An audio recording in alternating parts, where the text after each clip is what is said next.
This is a Headgum podcast.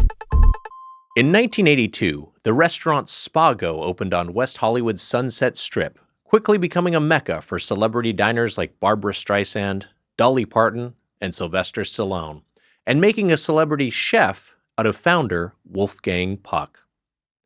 Puck's then novel fusion approach of merging cuisines from different cultures birthed one of his signature dishes, salmon and creme fraiche pizza, a mashup of a bagel with lox and a Neapolitan-style pie purportedly created to satiate a ravenous Joan Collins.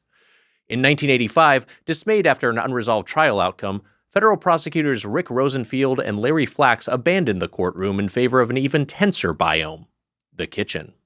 And while they didn't have much expertise in the restaurant business, they had a focused concept, a California-style pizzeria in Tony Beverly Hills, and made a savvy hire, poaching Puck's pizza chef Ed Ledoux to oversee the menu.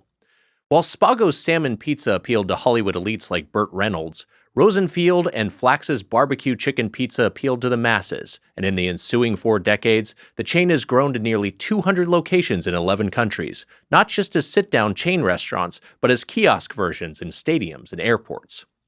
Today, Puck's once artisan pizzas are produced in factory kitchens and sold in the frozen foods aisle of grocery stores, as are those of Flax and Rosenfield's simulacrum. The natural progression of restaurant success, from fine dining destination to mass-market microwave meal. As for these lawyers' now 40-year-old concept, the verdict is in. Guilty of having staying power. This week on Doughboys, we return to California Pizza Kitchen.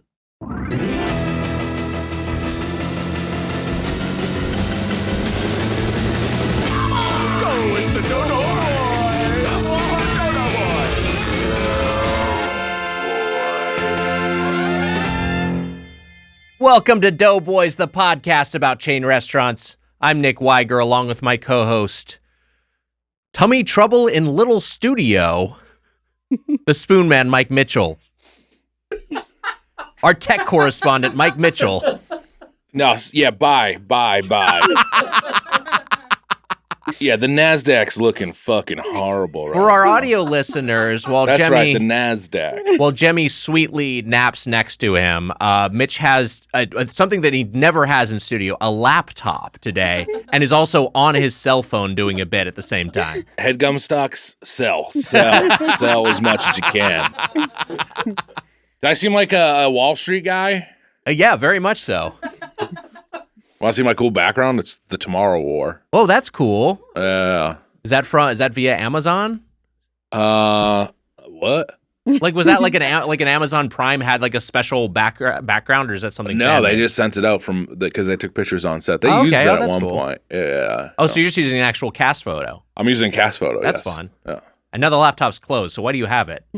Well, I was here, but then Jimmy had to sit, and then I thought this could turn into a great bit where I'm talking about the stock market and being a stock market guy, and then I'm going to put it right here for the rest of this thing. I don't know. You always have some sort of a device. I know. I just it's unusual for you to have a laptop, so I'm just like, to what end? People yell at me for having my phone up, but that's Yeah. my It's the same thing as an iPad. Well, get your laptop out then. Also, you also check your texts on your phone. That's as not we're true. recording. That is not true. It is true.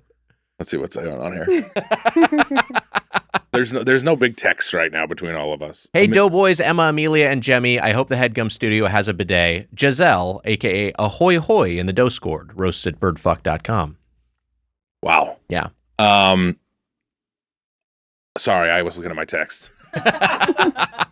Wags, we're here. We're here. We're here. We're doing a big one today. I'm revisiting a big one. We're revisiting a big chain. This is a chain that I don't think we've revisited or we've reviewed since 2017. Does that sound right? Wow. It's been a while. 7 years ago. Isn't that crazy that the podcast has been going that long? 4 score? It's not quite 4 score. It's just No? 7 years ago right now. Yeah. What is 4 score? I think What the hell was Lincoln talking about? He's saying 80. It's a fancy way to say 80. So Very 87 flowery. years ago is what Yeah, he was because a saying? score is 20.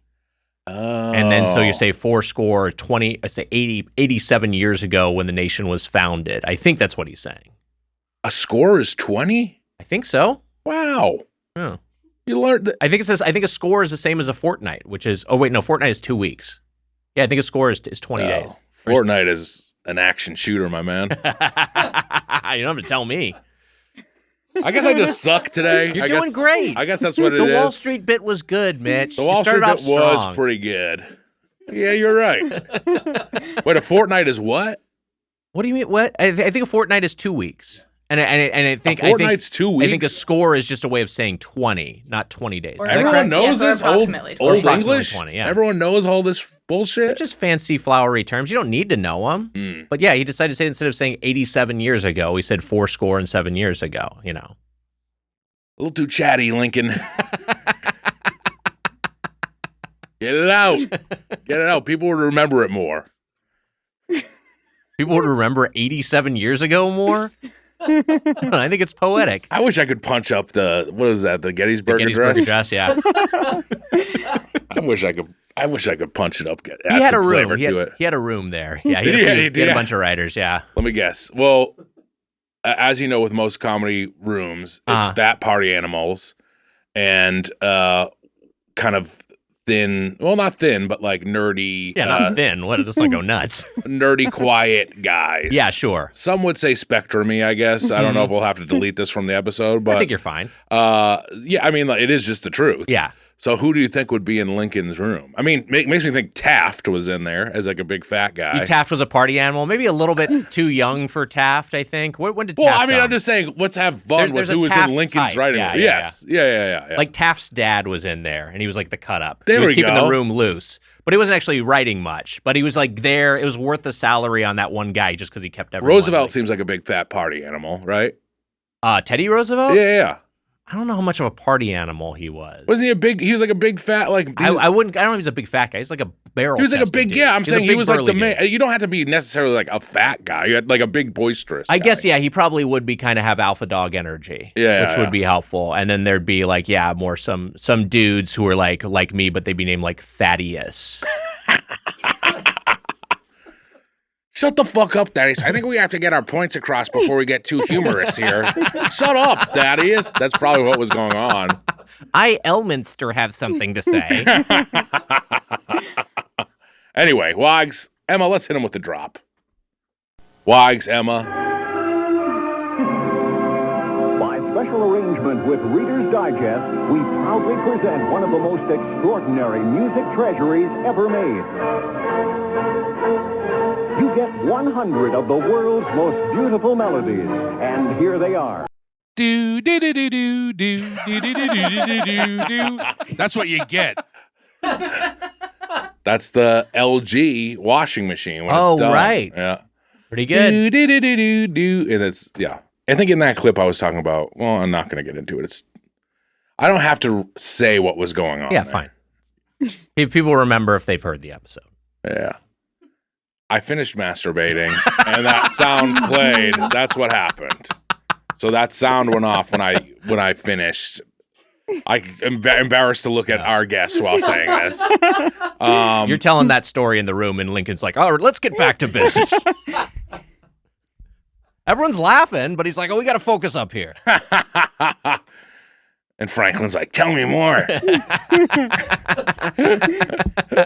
He's a horn dog. He's a little bit of a horn dog. Yeah. Can we order lunch from the Old Chowder Emporium? Oh my God. I'm trying to think of a 19th century food. Their poor PA. Yeah. Who was probably I don't know. I don't know history enough. I was trying to go with somebody. Help me out here. Who would be the PA? Oh, he'd be like he'd be like the shitty nephew of like William Henry Harrison. Yeah. He'd be like some like, oh yeah, that's John Quincy Adams' like grandson. Like, yeah, he just like. Well, John and Quincy Adams' son. I mean, well, John Adams' Quincy son. Adams. No, never mind. He's from my city. I know. I was trying to think of a. This just doesn't have legs. It just doesn't work. Well, we were fine with it. We just were trying to like. We were trying to make it keep. We were trying to keep going. To keep it going. Here's the thing. We were trying to do it for you, the listeners. We're trying to do this for you. The idea was it would be like some sort of nepo baby, like fail son who would be related to a historical American figure. The thing is that knowing our listeners, they'll have a lot of opinions on this bit and be like, they should have said this guy. Because because they'll know someone that was a fail son like that. Anyways, fuck you guys once again. The NASDAQ isn't open for trading on a tax day. All right, fucking whatever. Wags, hi. Sent this in a while back, but I'm resubmitting it as probably doesn't contain anything that might get flagged copyright-wise. Thanks for all the laughs, Jeremy. Thanks, Jeremy. Drops at birdfuck.com. Before we introduce our guest, Emma... Jeremy spoken on pod today. He sure did. Emma, before we get started... Can you share your story about when you're in New Hampshire? You also don't have to. No, I'll share it. I was at a gala for my dad's charter school, the Granite State Arts Academy in New Hampshire this weekend, and I sat at a table with a former Miss New Hampshire who told me that her boyfriend is a Doughboys fan. Shout out to former Miss New Hampshire's boyfriend. Let us know if you're Burger Brigade or Spoon Nation. Yeah, we want to know. It just is not. It's just not fair. It's just insane. I'm hot salad 420 and the dough scored. Cool. That's cool, man. My avatar is koalic. Oh, cool, man. Oh boy, Wags, we're doing all right here. We're doing all right. And hey, we're thrilled to have this guest back on the show, IRL for the first time, a writer, actor, and comedian. You can see her stand up live April 27th at the Yard in Los Angeles, and also this May in London, Edinburgh, and Glasgow. Avital Ash. Avital, thanks so much for being here. Thank you for having me back. What a treat. And in person. And we're very excited to have you here. In talking about a restaurant we haven't been to in a while, and also I got now for the PA. How about Hugo Revere? So he's like Paul Revere's, like, yeah. Yep. I wonder if the thing is. I mean, by your reaction good. to it seems like a home run. No, it's pretty good. It made me want to find a word. We were talking about exonyms, which you found very boring. Exonym's a great word. Well, there's a word that is like nepotism, but I think it might be like the origin of frat. okay. Let's find this. It was in a book I just read. I read. Sorry, this is terrible. I mean, it was very funny beforehand. Weiger was saying before the podcast started, you know what's a great word? And I was just sitting in here being like, this sucks. This is not for me. This environment's not for me. Oh, go you ahead. might like it. Maybe you won't. Let me hear it. Cronyism. Oh, yeah, I know cronyism. Oh, cronyism. I I've didn't know heard that that word, before. and I Yeah. only just learned it. It was I looked it up. Nepotism is like I hire my Family. my cousin. Cronyism is like I hire My Mitch. cronies. Yeah. Yeah. I hire like my friend. Yeah. I was thinking Hugo, I guess, would be nepotism. Yes. But it made me think Of cronyism? Yeah, it was really important to interrupt you for crony. No, I think please. that was very helpful. You see me Thank you. drowning over here? I need any help I can get. I think the way Mitch, I think the fix is I think you have to say it would be Paul Revere's, like, say front loaded with Paul Revere, handhold people through that. Like, it'd be Paul Revere's grandson, and then I think the name should sound a little bit more fail sunny. So like, Hugo's too cool. Hugo's too cool, and it's also like signs like, is it old timey? I can't really tell. So Todd Revere? Yeah, Todd Revere, honestly, I Todd think Revere better. is maybe Look at that screenwriting lesson for your listeners. You want to be clear. You don't want to beat them over the head, but you want to make them feel smart that they follow it. Yeah. And you make it simple. They have you no make it problem Todd. feeling smart. That is not an issue. Them to They their feel pretty readers. smart. Yeah. Todd Revere is pretty good. Todd Revere is good, yeah. I wonder if there is just a Todd. You know how there are like the Adams, like there are like 100%, descendants. There's got to be yeah. some sort of fucking loser who probably listens to the podcast. For sure. No, that's like, I think people can trace their lineage. There's so many people who like trace their lineage back to, whatever, the founding fathers, and they just like don't do shit. Like, I think the Coolidges famously were like just like had so much money and they never had to work at all. In relation to Jennifer Coolidge? You know what? I would not be shocked if Jennifer Yeah. Coolidge was a Coolidge. Yeah. She's It would very track. talented, but Yeah. I mean, that's the kind of thing that happens. Because who's the Yeah. guy who's like a Vanderbilt? There's a famous actor who's like a Vanderbilt. Oh yeah. Yeah. James Vanderbilt from That's who it is. Dawson's Creek. Wait, tell us about exonyms. Well, first, I'm really embarrassed that you both knew cronyism because that was a new discovery for me. Yeah, there's and nothing I to be embarrassed thought about. No, that's not at all. all of your listeners for sure are like, what a fucking idiot. Not at all. Cronyism? No. People only talk You're about looking more in my nepotism. direction, by the way, when you say this. You're like, I can't believe you knew Well, cronyism. we both were discussing exonyms, and that was new to you. I did I not could know feel superior for a moment. I don't think I've ever heard exonyms before. Tell us about exonyms, because I do think it's fascinating. It's what you call a place when you're not from that place, and it's often different than what the inhabitants of that place call it. Sure. Right. The way that, like, I would say Japan, and it's actually They would say Nihon or Nippon. There you go. Yeah. So it's like that is interesting. Quincy with a Z, you say Quincy. Mitch, that's an example of it. I'm telling you, it's an example. Although I do examples. say Quincy because I've You learned now, it. you've been. But that came out in context of I was trying to figure out how to say the three cities, and I think I fucked it up. London, Edinburgh.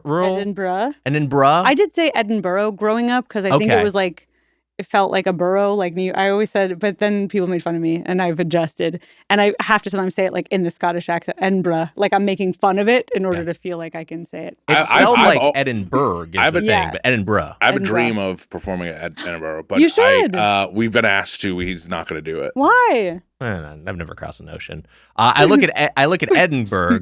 I look at Edinburgh. It's okay. It's just a dream It's of just mine. his It's dream. fine. Help him fulfill his Mitch dream. can do it. Go do your fucking one-man show over there. My one-man show. What are you fucking out of your mind? It's like without your left arm, right arm, whichever one you jerk off with. Jacking it through the ears. Is that what it is? Yeah. September 11th. I heard the news. Right into the shower I went. I knew I wasn't gonna have a lot of time that day.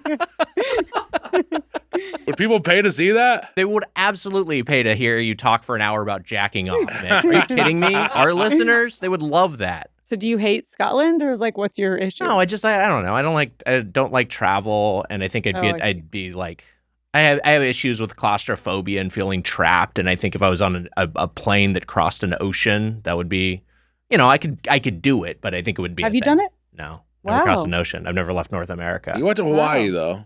I did go to Hawaii when I was a kid. Yeah, so I guess that counts. So, I mean, you don't like to travel. That's the holdup. I was Yeah. going to ask what the holdup was.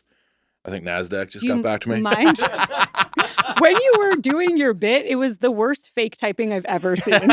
It was hard to hold onto the phone and Yeah, do there it this. is. That's what it looked like. It was just We're kind just of hitting the this. same two keys over and over.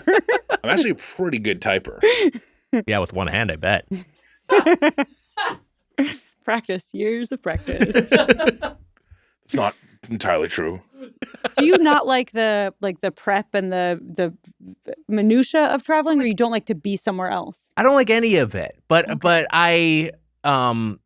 you do seem pretty well traveled yourself, or at least you have some travel on the horizon. Yeah, well, and I did do the Edinburgh Fringe Festival. That's where this all started. Okay. So I spent a month there. Wow, a month. A month. Yeah. Here's the thing that attracts me about the UK and the rest of the world in general is, what are you doing? I'm trying to type down everything you're saying. You're doing a transcript of this episode? I am. Mitch, that's needless busy work now because Apple Podcasts, the app now has AI generated transcripts. Yes, and we know that it's basically the end of us. Yeah. We're due for another doomed. canceling. Yeah, we're absolutely due. It's been a while since they decided that with Rob Lowe that we needed a canceling, so I think it's time for another one. It's Was overdue. that a folded in ad just in real time? Or what No, happened? not at all. Not at all. Okay.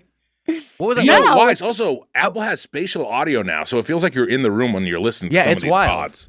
Well, and with the Apple Vision Pro, I mean, you feel like you're listening to multiple pods at once. Yeah. Or you'd be listening to listening to a podcast over here, watching something over here, and seeing stats from your favorite game over here. And then if I get sick of it, I just say to my HomePod, "Hey Siri, turn off the TV," and it will go off. Right.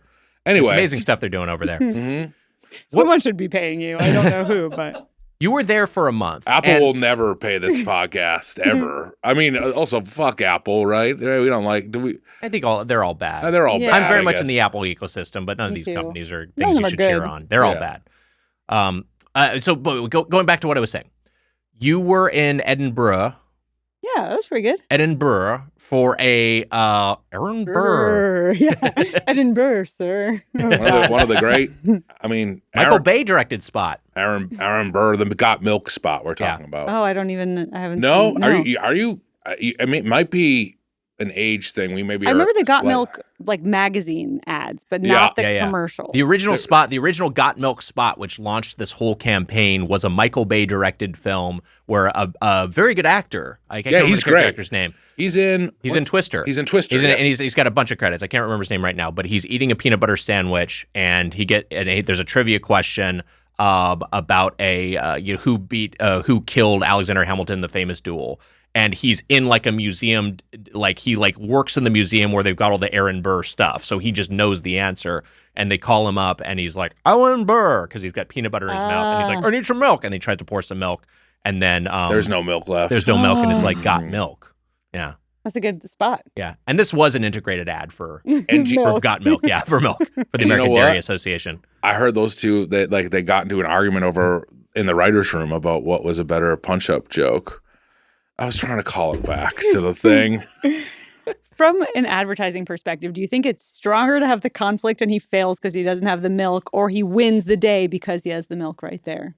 Well, they were very much like, you need milk. So if you don't have milk, you are fucked. You're fucked. Exactly. So it's I think a cautionary tale, that ad. I think the way they did it worked. Okay. Also, end of milk is so like the end, like I feel like I never finish milk. It's always spoiled. You don't want that last little bit. Yeah. The fight was over Ye Old Oyster House versus another spot. There we go. Now I got him back on. I had so the thing that I'm interested in about the UK and the greater world outside of the United States and Canada is rail travel. Because I love getting on the choo-choo. Did you getting railed? I was right Whom among us? Did you make much use of the rail system while you're over there? I didn't really. I mean, there is a train from London to Edinburgh, but the flight was cheaper and shorter. Wow. Yeah. Wow. That's a bummer. Yeah. But I did, I used the tube to get around in London. That's fun. They call the tube wags. You wouldn't know because you've never been over there. I know what the tube is. We could just make stuff up. Yeah. Elevator's a lift over there? I do know that. Is an escalator also a lift? Yeah. Yeah. Everything is a lift. Anything that gets you up is a lift. Yeah. Yeah. Percocet? Oh, is that a downer? What's that one? That walkway that moves you like on a flat plane. What do you call that? I think I read what the name was, and it was something like just called like a forward. People mover, I think it is. It might be called people mover, but I remember it having like a dumber, simpler name than I expected. Should I remember somebody referred to it as the people mover, and I thought it sounded really dumb, and I think that might have actually been what it's called. Might be what it's called, yeah. I'm looking at it. Look. You don't got to go over there. I mean, you're not gonna. Do you think you'll never? I mean, I'm not trying to Phil Rosenthal you here, but you think you'll never? You'll never travel over? You'll never cross the sea? If Phil Rosenthal gave me $100,000, I might. But it's not about the money. It's not. I mean, it is expensive to some degree. Sure, but that's not. You can afford to travel overseas. I could, yeah. But the main draw is getting railed. That's the main thing. That's what I'm hoping you for. Want? No, I don't. I just like, I don't know. It's like, look, this is like me saying to you, Mitch, like, why do you travel? Why don't you just stay at home and read by yourself? Like, you thinking of that is like, I don't want to do that, right? So just put yourself in that mindset. Though. You want to read, read by yourself at home? I sit at home and I don't travel a lot. Yeah, but I'm saying like it's like trying to put yourself in a mindset of like, why don't you do this thing that I enjoy? It's because I'm not into it. I know. Yeah, that's okay. Yeah. I was just wondering if that was just the reason you don't want to do it ever. Yeah, I don't want to do it. I do respect the not giving into the pressure of it because I think there is this amount of like, you got to be well-traveled. Right, well-read, which obviously you don't give a shit about. And, being well-read? No, I don't give a shit. And you're just like, yeah, I'll stay here with my narrow-minded views. Oh, they're very narrow. The other word I like is... What about Japan or something? I mean, that's to me is like, you'd like a place called? like that. Nihon? I call it Nihon. You don't go over there. I don't know. I mean, like, there's parts of it that seem interesting. Again, the thing that I like the most is infrastructure. So, like, just going over there and being able to ride the train, that seems great. The public transit, all that stuff seems great. Walkable cities, I'm into all of that. Yeah. It's just like the language barrier is one thing because I like to talk to strangers. And then also I'm just like, I don't know. Then just the hubbub of travel and the expense and everything. I don't know. It's a pain in the ass. Sure. I'm not ruling it out for my entire lifetime. I'm just saying, like, why is this what the focus of this episode? I was just wondering what the real issue was. That's all. I don't know if I ever knew what it really was. You just don't want to do it. That's fine. Let's just apply to Edinburgh, get rejected, and then we don't have to talk about it anymore. Do it. What if we get accepted? Do it. That's not going to happen. Of our show there? Yeah. You'll definitely get accepted somewhere. Probably somewhere cool. But at the least, somewhere bad. You know what, though? At the very least. He knows that there ain't no way I'm going to apply to this bullshit. So You need him to do it. I will need him to help me do it. Yeah. And I'm not going to do it. So he knows. It's foolproof. You're a smart man. Yeah, you might as well just agree and then just not do anything. It's like okay, you can get a dog if you take care of it. And you're like, but I won't. Can we talk about your recent nuptials? Because we're recording on your 6-month anniversary. Yeah, which neither of us had any idea until I was like, oh yeah, I started a job the day after I got married, which was the 16th. Wild timing. And then then it was like, oh, I guess today's 6 months. Congrats! Time flies. Happy half anniversary, right? Thanks. It doesn't feel like this sounds bad. It doesn't feel like an achievement. It's like we got together and then we just sort of kept doing that. Is that something to be applauded? Am I to be lauded for just like sticking around? We're all alive. Congrats to all of us on whatever part in our journey, In this day and age of swiping left and right, I think it is an accomplishment, Wags. Well said, Mitch. Thank you. Yeah, I'm still swiping left and right. Here's my question for you, given the purview of this podcast. What did you do for wedding food?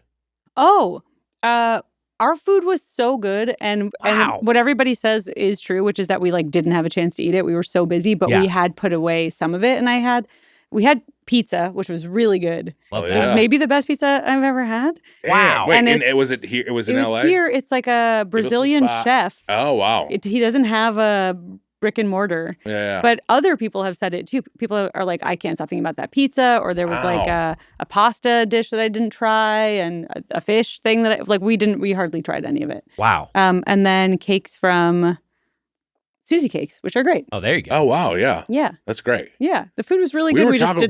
We weirdly were talking about good and bad wedding meals we've had over the years just recently. Yeah? Yes, for sure. Yeah. You run into some of those chaos meals where it's or just things where it's I feel like my expectations are, as anyone's, are usually pretty low. I'm just I'm going to get whatever, cafeteria food and it's fine. I'll get something to fill me up. Sometimes you have something that's great, like Kalpakis and Jess Jardin's wedding was unbelievable. Lowry's. Because the Lowry's the prime rib decatur. Oh wow. Yeah, so that was really something.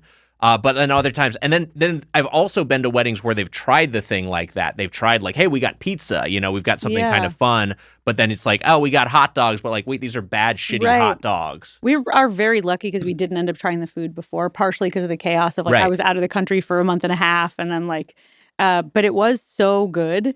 But I feel like it was still an ordeal where Amir's mom was like, you can't serve pizza at a wedding. It was too, I don't know, the poor. Old school, yeah. And there were other things I feel worth mentioning, salad and fish and whatever. Sure. Yeah. Pasta, not just pizza. We were talking soup before Mitch got here. Oh, yeah.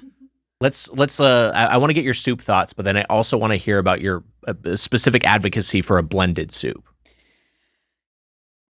I feel like it's self-explanatory. Does not everybody want a blended soup?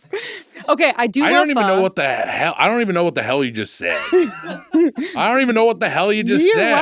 Avital was talking about soup before he got here, and there was a moment where you're like, I want a good blended soup, and I don't feel like I can find a great blended soup. Blended soups. You know the idea. The idea is something that's got more of a puree texture. Puree, okay. Like a split pea soup or a pea soup is usually... That I can find, but that's not what I want so much. Okay. I want we were talking about at this corner bakery. Yes. I got a broccoli cheddar soup. And that is a stretch to call it that. Yeah. Oh, you spilled. It was It was fondue. It was a liquid cheese that I'm expected to drink. There were the tiniest bits of broccoli in there. I had like one bite and was like, I can't. I threw it away. Sure. There's no like, I want like a broccoli puree, or even if you get like a tomato soup here, a bisque. Yes, right. It's usually full of like sugars, even though tomatoes are so sweet. Yeah. It's just like you can't find vegetables in a soup. And in the UK, this sounds like a weird sponsored, but these Covent Garden soups, I got like 10 of them for probably like 10 pounds. And each one was like 2 meals. And the bread there doesn't hurt my stomach like it does here. Wow. And I was just so happy. And everybody talks shit about the food in the UK. But there's, I think, like next to no factory farms. A lot stricter rules around like antibiotics and pumping your food full of bad shit. Yeah. This is my soup advocacy. Does this answer your question, or just a weird Very much rant? so. Okay, no, this is great. I love it. I went to London when I was a boy. What are you now? I'm now a man, of course. Let's see those pubes. He keeps asking. I'm not going to show him. Well, how many times does he have to ask? What if if you show the pubes, then you consent to Edinburgh, and this is compromise? I don't need to see what's under there. I've changed a baby. Okay, well, let me tell you, that baby's got a few more pubes than a normal baby. Just a few. Wait, what were we talking about? Pubes? It's hard to go back. Oh, yeah. Oh, yeah. Soup. Pube soup. When you were a boy. Oh, I went to London when I was a boy. Yeah. Just for vacation. I Right. didn't attend Hogwarts or anything like that. Wow, really, Mitch? You didn't attend Hogwarts? Despite being a wizard? I didn't attend Hogwarts. Yeah. We got to get J.K. Rowling on the pod, right? A piece of shit. I never liked the Harry Potter books ever, and I'm kind of proud that I never did, because then she turned out to be kind of a hateful I never piece liked of the shit. books, but I love her. The best stance you can have. But I went over there, I think when I was in 3rd grade, and my sister got mono. It was like a big family trip. Oh, no. My sister got mono, and then my mom had to stay, and my dad and I went with my godparents' family.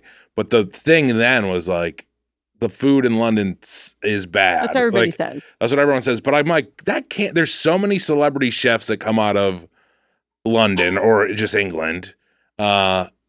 What happened? Your can dinged? Yeah, my can dinged. I don't know if it was picked up by the mic. Your water glass is on the edge of the coaster, and fuck. it looks like it's about to fall. Thank you. It's like it's like Final Destination over there. Yeah. I feel like I've forced you over there because I've taken all of this. No, this is my normal spot. It's just always chaos. And it's above. It's like above like a plug-in, like a power strip. Oh, the most dangerous place. It's Final Destination-y. I spilled last night. Did you? Yeah, I spilled a glass of wine all over my manga. What's a manga? That was a great sentence. It's like a comic. Oh. Yeah. Jesus You just said it Christ. properly, and I've only heard people say it badly. It took me too long. So Was that a nice bonding experience with your dad? I'm just wondering, did Natalie come in because she heard crying? One Piece is ruined. I can't see Luffy. She's like, I put his fucking wine in a sippy cup, and it still happened. That's actually a good idea. If you're accident prone, and I am, Yeah. a sippy cup. No, is that not? We got sent a thing that was We the did. unspill. I mean, we talked about We this a did lot. get Oh, sent a sorry. spill-proof We cup. got sent a spill-proof cup, and he spilled it. First we had it on a table, and we were throwing stuff at it to see if we could knock it over, and we did it. We were like, okay, it's safe, and then Weiger immediately spilled He it. spilled it somehow. It's like within 10 impossible to do. Yeah. You have to eat, like, it once it is down, it's like it won't. You have to like then pick it up straight, and he picked it up straight and then dropped it on its side. A fool. Anyways, to me it seems. I remember I did get McDonald's over there. I got a cool dragon toy too, Alex, just so you know, because I got a Happy Meal. But like we got pizza a few times, but I didn't remember anything. But I was also 8 years old or something that stood out. Yeah, 3rd grade, yeah. That's a good memory for 8. I mean, there was like some stuff I remember. Well, I remember I never felt jet lag like that before. Oh. Which when I went for Hidden America, I went back to London that was the first time I'd been back to to the UK, maybe. Or this was Jonah Ray's show. Was that on? What was that on? So CISO? On CISO. Yeah. The old CISO, which doesn't exist anymore. But I went to Ireland when my dad was sick. That's the next time I went to with him. With my dad. Yeah. Not with Jonah Ray. That'd be weird. Like, my dad was sick, so I went traveling with Dad, Jonah. it sucks you're sick. I'm gonna go with Jonah over to Ireland. But hope you're still here when I get back. That is, I mean, he was like healthy when we went. Yeah. It was like a healthy, nice trip. That's great. But I didn't go to London. And Did then you like Ireland? I loved Ireland, and the food was good. I didn't have a problem with the food. The black bread is great. Yes, and Toasties, which people didn't know. I said it, and then I think even Irish people are like, "What the fuck is he talking about?" Yeah, I'm not sure either. But Toasties are like toasted sandwiches that were great. That a lot of places were offering Toasties. Anyways, when I went back to London, I had good food, and I'm like, it's got to be just a thing that. There's so many celebrity chefs there. It's true. It's just I feel like it can't be a true thing that London food sucks. I think it's probably British food historically is not like great cuisine, not a great type of food, but there is a lot of great food in the UK. Right. Sure. For a variety of reasons. I think the stereotype is that it's bland, but I wonder how much of that is all of the things that are illegal to put in foods there that you put in here. Like my friend, I love like chocolate and I won't spoil what we have. I love like desserts, like pastry desserts, but I don't want like Skittles or like Gushers or like just the like gummy candies. But my friend that also did kind of like those. A lot of people do. A lot of people do. Yeah. I'm halfway here, with you. Is what I've heard. That is better here. That would make sense. Because they're just full of sugar and chemicals. Right. All the additives. My friend that got them there was like, these are bad. I'm trying to remember what they're. Well, in London? This was in Edinburgh. Somebody who was doing the festival too. You want some ruptures? It tastes like shit. I don't want that bullshit. I want that corn a real syrup. Thing, or you just made No, I was up? just saying like Gushers, the UK version of Gushers. I don't know why that seems so much more like grotesque to me.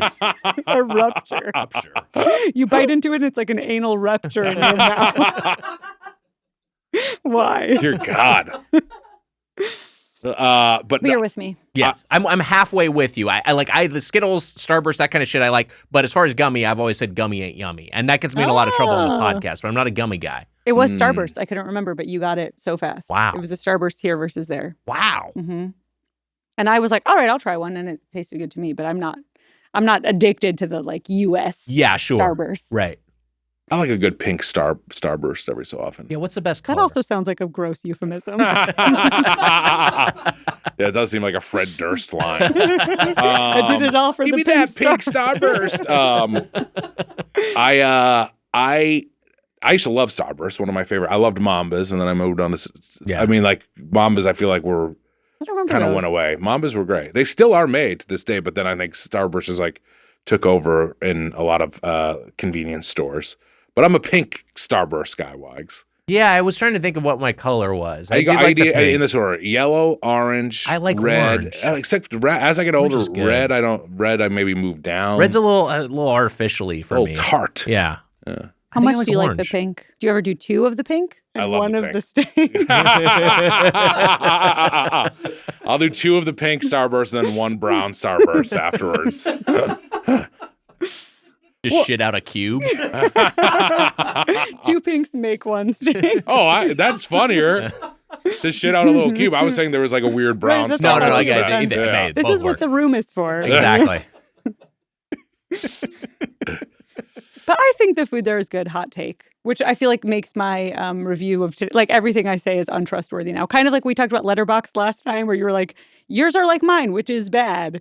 I feel like that's what I'm setting us up for by being like, I love UK food. People are like, great, let's dismiss anything. Yes, we had. I liked some, but then I'd seen some that look. No one's going to agree on everything. Not I saw 100%. Civil War. I really liked Civil War. I did too, and I was expecting to really Civil War. Look at us. I thought it was so good. I thought it was so good too. Casey's I haven't Civil War seen it yet. We'll see it sometime this week. No spoilers. Emma, you didn't see it, I assume. I thought I was going to be disappointed, and I really liked it a lot. I loved it. Now I want to see it again. Too. Yeah, Dunst's great in it. And Dunst Clemens, is great. Love Dunst. Come on, Clemens is good. Yeah, scary. And scary Stephen McGinley something. Oh God, I was convinced I was going to get this name into my brain, and I forgot it already. Him? I think it's Stephen McKinley Henderson. Yes, he's also the Mentat from Dune. Yeah. He's good. Yeah, he's great. It was also, I don't know if anybody watched Devs, but it's like that entire cast is in this movie. Devs was great. Devs was great. I love Devs. I gotta look up the name because I'm like, who is Thufir Hawat? Is it him? Stephen McKinley. What the hell? You just said it. What did you just say? Or something else? No, but I want to make sure I got the middle name right, and I don't know if it's Henderson or nailed it. You sounded Henderson. like Adam Henderson. He sounded Sandler-y for a second, didn't he? It's Stephen McKinley Henderson. I would bet $10 Okay, whole hold on. dollars. Let Did me anyone look. hear him? No, what? He went, hee. It is Stephen McKinley Henderson. See, I knew you got it right. That guy's I would have been great. like, that's close, So but good I and everything. knew. You have to trust me more. I do trust you. I didn't trust myself. But I knew you were right. Say it like I that. saw it in yourself what you couldn't see. I'm not used to other people being confident in me is what the issue. What are you doing? Say it like this. Say it like Sandler. Stephen McKinley Henderson? Yeah. Stephen McKinley Henderson plays Thufir Hawat in Dune Part 1. Scenes were filmed but cut for Part 2. Oh, You sound like a guy in a haunted house. A priest in a haunted house.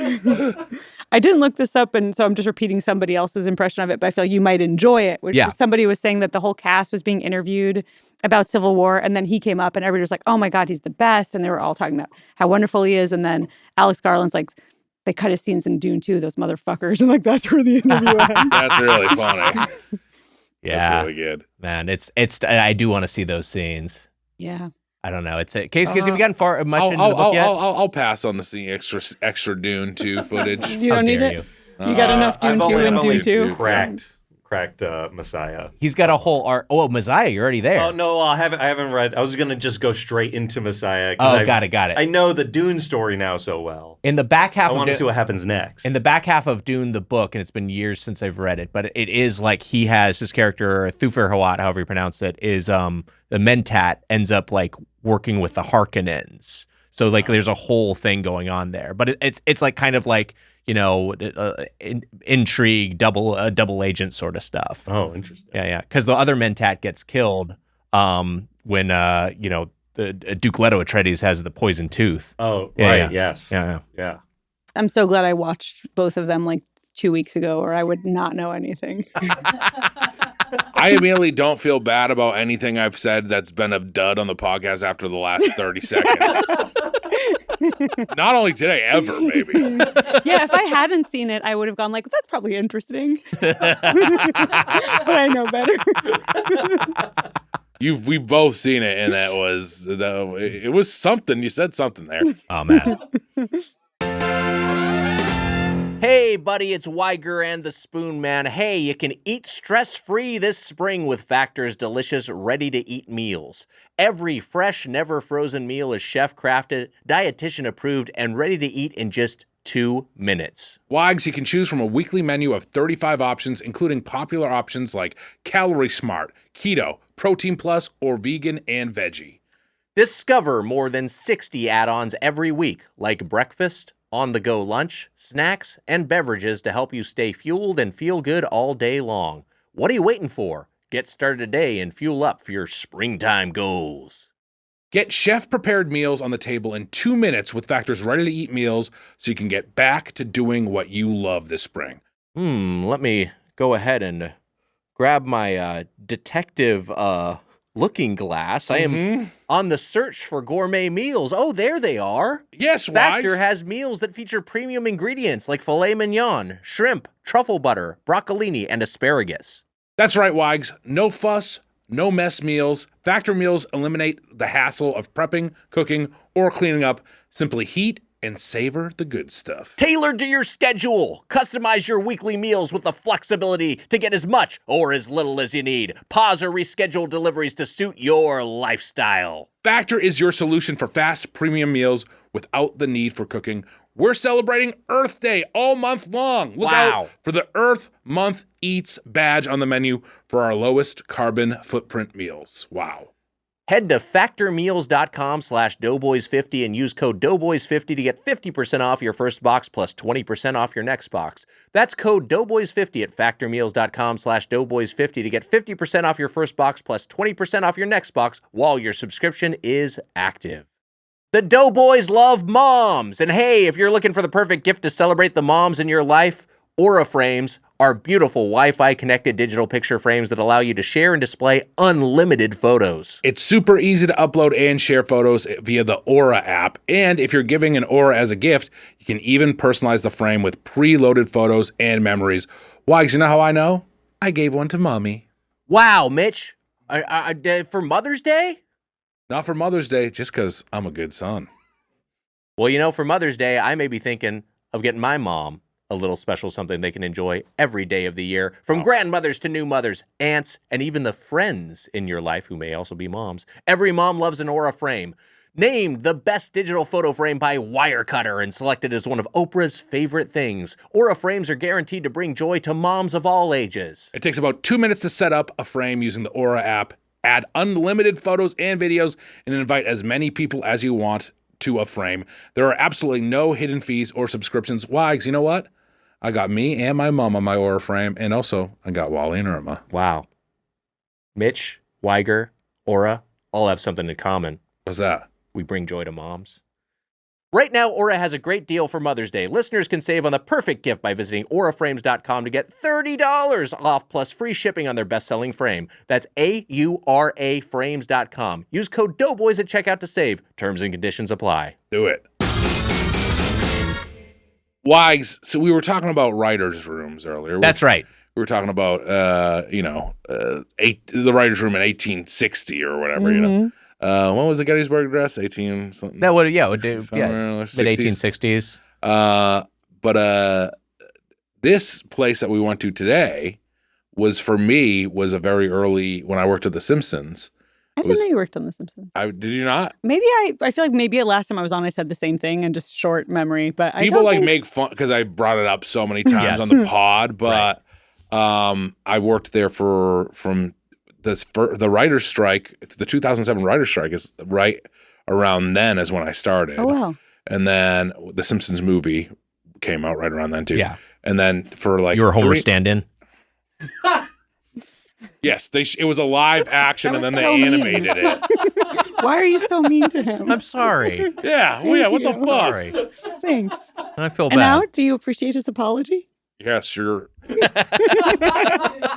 Apology accepted. Can we go get a sweet treat? Sure, I think we could go down and pink have Starburst? some sweet pink Starburst. And maybe a chocolate frosty milkshake. Yeah! Season 1 Homer. 2 in the pink, 1 in the stink. That's perfect. Oh, he's talking about Marge there. That's horrible. Oh, dude, I don't want to think about that. I want to think about that with Homer and talking about Marge. Fucking sick. And so you did CPK there all the time? Is that where you were? So that was like, it was one of the go-to spots when I was there and it was like, oh yeah, California Pizza Kitchen. And so 2007, I had it. There was actually one in the transportation building, which my dad worked in Boston, which then now is an Emerson building. Emerson bought it, right? Oh yeah. Emerson owns it now. Yeah. It was still at the transportation building when I went there, though. Yes, and the CPK was there, right? Or no? It's not there now. It wasn't there when I lived there. It was on the. No. It was on the corner. Or no, that was the Panera. I think it was in there. I think you're right. There was one that went in there at one point, and then there was the Chinese restaurant that we go to a lot, Chinese food restaurant. That definitely wasn't there when I was there.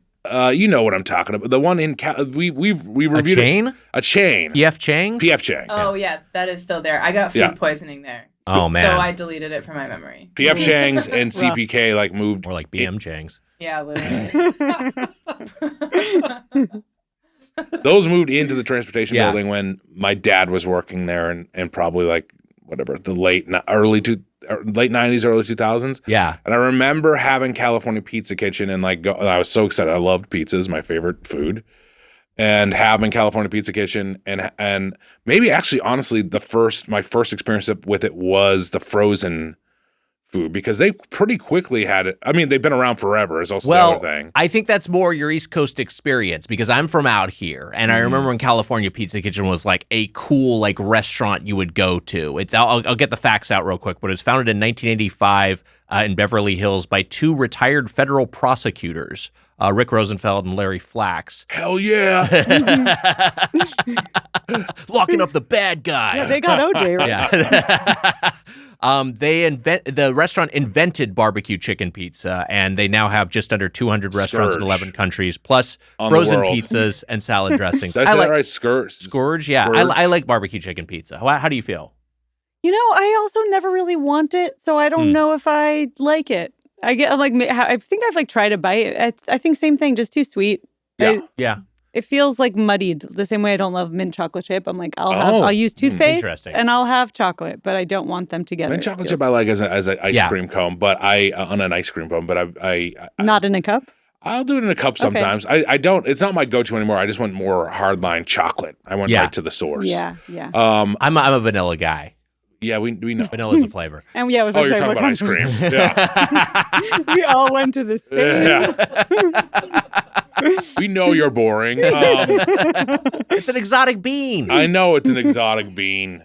There is such a difference between vanilla and vanilla bean. I don't know why anything is flavored like vanilla when the option of vanilla bean is there, even though all vanilla should be vanilla bean, but it's not. Do you know what I'm talking about? I know exactly what you mean. Okay. I think it's because it's cheaper to just do it with the vanilla extract, to do it with, like a Can chemical. you name one other exotic bean? Coffee. I sure can. There you go. That's a good one. Fuck. So is there another? Jelly. Jelly bean? Pretty good. I remember that works. I remember going to California Pizza Kitchen when it was still oh, this place is interesting. Oh, you get like a personal pizza, and it's like a Thai chicken pizza. It was like it felt like it had this gimmick that hadn't yet turned into something that's in the frozen food aisle, and also hadn't yet been imitated by everyone. Because this was a place that Spago, which was Wolfgang Puck's restaurant, they started doing kind of these exotic pizzas. CPK, when they poached the Spago pizza chef. And they're like, you're going to work for us now. And then that's when they come up with the barbecue chicken pizza and all their other creations. Do you think their price point was higher then, too? I'm sure it was, yeah. But I mean, I'm sure it was like more of a... Because also the other thing I remember, Mitch, and I don't know if this syncs with your experience, but they didn't used to have cheese pizza. They didn't used to have pepperoni pizza. Well, you're leading right back into what I was talking about. So I went there. I think barbecue chicken pizza is Scourge, which sounds a lot like Scrooge. Is that what their name Scrooge? It does a little bit. It could be, yeah. And an old crone is it's like being mean. It's like an old lady, right? Yeah, sure. Is that what? So crony is that the same sort of? There's some sort of. My mind went to the same place, but I would think not.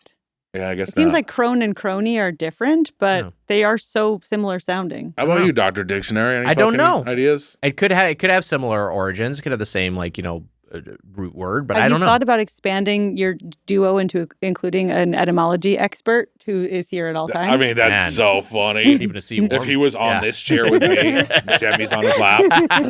I'd love to have Stinky in here from the Dough Score. Stinky will clear this up for us. Stinky is a linguist who is one of our fans. Oh, cool. He goes by Stinky. He goes by Stinky. Our Dough Scored. Has like a PhD or whatever.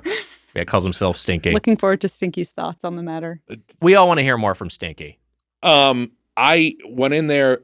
I think I tried the barbecue chicken pizza and was like, oh, I don't really love this. I mean, now as an adult, I think that I probably would enjoy it. I didn't get it today, and I haven't had it in a long time. But it's not barbecue chicken pizza is not my favorite. I went to my favorite pizza place this last weekend. Where's that? Quarter Sheets. One of my favorite restaurants in LA. Wow. I love it. It's the best. And they did a barbecue chicken pizza, and they'll do like big corner slices of pizzas, and it was great. It was because it's like it's like the best ingredients and everything like that. But unless it is like the best version of barbecue chicken pizza, I don't think I'm. And even then, that's probably not what you want from. It's not my go-to. Yeah. No, it wasn't my favorite slice. Yeah, of course. I like a classic.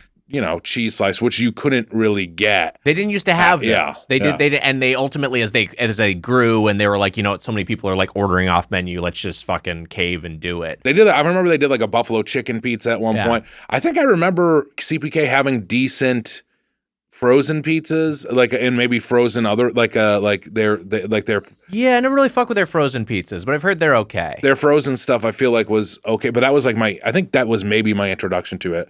But after that, I was like, the CPK suck, and I kind of had that viewpoint for a while. And then when I came out here, I had it a couple times. Yeah. And then at The Simpsons, I started to get it quite a bit. Like, like every couple of weeks they would order. And it felt very much at that time, one, like a writer's room place to go. Like it felt like the writers were getting it all the time. And two, like it was on its way out. Well, not on its way out, but its popularity had definitely, like I would go to pick up orders and it would be like a few people in the dining room and they were kind of older people. You think that God punished them for caving because they had these morals of like, these are the pizzas we make. Interesting. And then there was pressure. Yeah. And they gave in.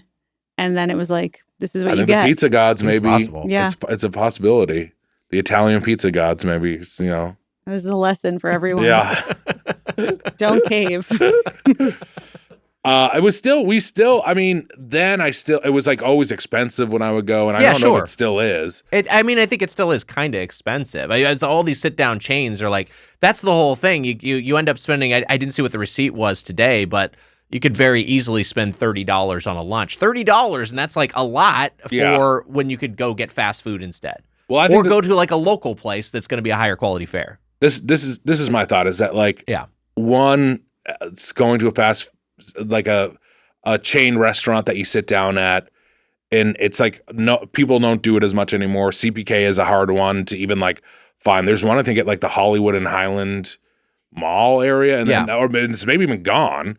And there was, because Amelia got one from downtown today. She picked it up from downtown, and there was one on the I think still on Beverly was where the one I used to go for The Simpsons. Yeah, but it's hard to get to. No one's going to go there that often. Well, you're talking about LA in general, because like that's a big LA problem. You can't find a Chili's in LA. Like it's just a lot of these chain restaurants that have a sit down space that have a bigger footprint. CBK is actually something of an exception because they started in Beverly Hills. So there's still the one in Beverly Hills. I think there's still the one in Westwood. There's still one in Culver. But in general, like I think across the country, if you live in the suburbs, you can find a CPK. I think they're pretty. Do you think so? I think I don't think I could find one in country Massachusetts easy besides the transportation building. But sure, maybe. But I feel like, I don't know. It feels. And also, when you have what are the chain restaurants you love that it's on? Beverly Grill is one of them. Oh yeah, South Beverly Grill, part of the Hillstone family. Hillstone family is like, if you're gonna go and sit down for a lunch, it's like a fancy lunch. You're gonna go to a Hillstone or something. Well, that's right? the other thing, because like these places have kind of taken the place of like, this is the higher end like nice meal out that something like a CPK or a Spago used to do in their heyday. And again, now these are frozen meals you can get at the grocery store. But I want to go back to our guest Avital, because this was your first experience at CPK. I've been. You have been, okay. Because as you were talking, I'm like, oh, right, I think the thing is more that it's like, maybe, at least this is one very specific experience of it, but like the kind of thing we would do with Amir's parents, because it's nice enough that you can go and sit down, but also there's a huge menu for people that are difficult to please. For sure. Kind of like a Cheesecake Factory or something. There's just like a lot of options. And I can't remember what I had. It was, unremarkable enough that so I've like had, I think he's like brought home leftovers once before, and I maybe had a bite of pizza there. Amir was saying that he's a big CPK fan. Yeah, I think the ones in the Valley are going strong still. Yeah, I still have I'm still pretty partial to CPK because I had it, when I was younger, and I think it's still going pretty well. I mean, it's not like everything is firing on all cylinders, but I think they kind of stuck to what they do. They did expand their menu, but it's not like completely sprawling, and it's not doing a bunch of things that are completely outside of like the pizza, pasta, salad sort of domain. And I think they have a few signature dishes like the barbecue chicken pizza, which I happen to like, and which I got on a visit when I went and got a lunch duo this past week. But also like their chicken tequila fettuccine is like, that's like a good solid dish that is like a signature thing that I think they execute well. They got a few things like that, and it's like Chili's baby back ribs. You just need a few of those. I had a good experience today. I had a great experience today. Yeah, I did too. I was very happy. It like did exactly what I wanted it to. Let me back it up in a second and talk about my solo mission. And I went to a location. I dined in for lunch, and I got the lunch duo, which you get 2 items of a pizza, pasta, soup, salad, or sandwich. I went with the original. I did a barbecue combo, Mitch, barbecue chicken pizza and the barbecue chicken chop salad. Wow. Both of which were hitting. I added avocado to the barbecue chicken chop salad. Got a very small portion of bread with olive oil. Who was selecting this bread. Unkar Plut? Yeah, who's back in the kitchen back there? Unkar Plut? Unkar Plut's back there saying like, oh, what's this guy wants the lunch duo? Times Let me in give him his Hollywood are bread. tough. Let me give his bread 1/4 portion. We're like, Is that what's going on in the kitchen? Unkar, we know you did the movie. We know that's like your line, but like, cut it out. Like, knock it off. This is a stop job. doing You it. just have to do this. Yeah. Kind of annoying everyone who works here. You know what's so embarrassing? Yeah. I see Unkar at auditions all the time now. You guys are going in for the same parts. Yeah. I understand feeling self-conscious about that. I heard that Unkar was like, I make more at CPK than I did off the JJ Star Wars. That's how much they screwed him on the contract. He told me that. Isn't that crazy? He was like a day player, right? Yeah. You know, like SAG minimum, I think. Yeah. They were like, we want to bring you back to do the line for the video game. Mm-hmm. And he was like, I honestly lose money by calling out on my shift for CPK to go record this line. Yeah, I know. And so they got to sound alike. Yeah. Yeah. It's sad that he's like using like real life examples. Just so you know, it's like kind of true. I was with him. We were doing an audition. Yeah. And like on the side said an Unkar Plut type, and he was like, "What the fuck, man?" It's like, you could just get me. You can just get me. I'm here instead of audition making for. it I was like, everywhere. I know that sucks, dude. They cast Paul Walter Hauser. Yeah. Getting all these roles. Getting all these I mean, we can just be open about it now. Unkar went out for the Chris Farley biopic. It was going to be Unkar, yeah. It was originally Unkar, and then it was Paul Walter Hauser instead. Yeah. Yeah. Yeah, I know. Gad's still directing. Gad is, but I heard that Kubert was up for it too, so I feel like there's a weird because they were like together. Family dynamic. Yeah, that's a weird thing. I think did they split? Is that what it was? I think that is what it was. It was going to be like Gad and Kubert on it, split. But they split up. Gad and Kubert were married at one point. I don't know if you knew. No, I don't. I heard Kubrick, and I was like, I don't think that's what you said. Gad versus Stanley Kubrick? Oh my God, that's the hardest choice. Whose filmography do I pick? I mean, I haven't seen this Farley biopic yet, but I can just assume it will be as good as any Kubrick movie. I didn't even know they were doing one. I'm out of touch. The Farley biopic? Yeah. We'll see what happens. Yeah. All that That's said, a good point. It might never happen. I also got who are you waving at? Wave Jake Johnson. I'm not gonna wave to Jake Johnson. Okay. Come on now. Big moves happening outside the window. I just want to see your level of enthusiasm because I turned to see and I missed how enthusiastic the wave was. I gave a very friendly Hollywood wave. Right. Hey, new girl reboot needs what's your Tubby Timmy next door. I'll sign me up, baby. You see Plut at the audition. Fuck. What's the non-Hollywood wave? Oh, that's cool, Wow. Mitch. That should be your Hollywood wave. Yeah, I agree. Get out of here. People want someone a little out of reach, a little cold. Yeah, you should be big timing people for the Hollywood wave. Oh yeah, there's Pete Holmes. Okay, there he goes. Yeah. I gotta stop making fun. We might have to edit that out. This made fun of Pete Holmes like 7 times. The lunch duo was hitting. Yeah. And it was a good value. I think it was like $12.99. It was like an extra $1.50 because I added avocado to the salad. But I was like, this is fucking great. And it was a great amount of food for like, one man eating by himself. There were a number of solo diners there. So I was like, a lot of people are coming here on their, on their lunch break from work. And because it's just like a good value in the neighborhood. I got an iced tea lemonade. Some people call it the Arnold Palmer, called the Nick Weiger. I got a Nick Weiger, and it was that was hitting too. And I didn't end up spending I think I spent less than $20. It was like I was like, I was very content with it. And I think the lunch duo you can only get in store. I don't think you can get it to go, but it was a thing where it's like, man, this is. Oh no, you can get it to go. You can get it to go. Amelia got it to go today. Oh well, there you go. Or I think it was a little bit more, maybe to go. It was. It says $12.99. Hey, wow. Look at that. Yeah. So yeah, I was like, this is a tremendous value, and this is a very scrumptious meal. That brings us to what we were getting today. So what do you think? Live in a van down by the river or 1/4 portion? What do you think is the bigger line of the two? I think more people have heard by this point 1/4 portion. Oh my God! Think, really? Yeah, just numerically. I think yeah. How many people watch that movie compared to that one SNL sketch? That one SNL sketch. You think more people know 1/4 portion than live in a van down by the river? I only know live in a van down by the river. You don't know it? I only know that. Oh, one. That's cool. I wonder if anybody else. I didn't know Fast Car. I only knew the other, like, give me one reason to stay here. Oh, wow. Fast Car I only heard recently. What's that other one Fast called? Car's a great song. It's a great song, but I thought she was famous just for that other song. Oh. Why can't I remember what it's called? Maybe?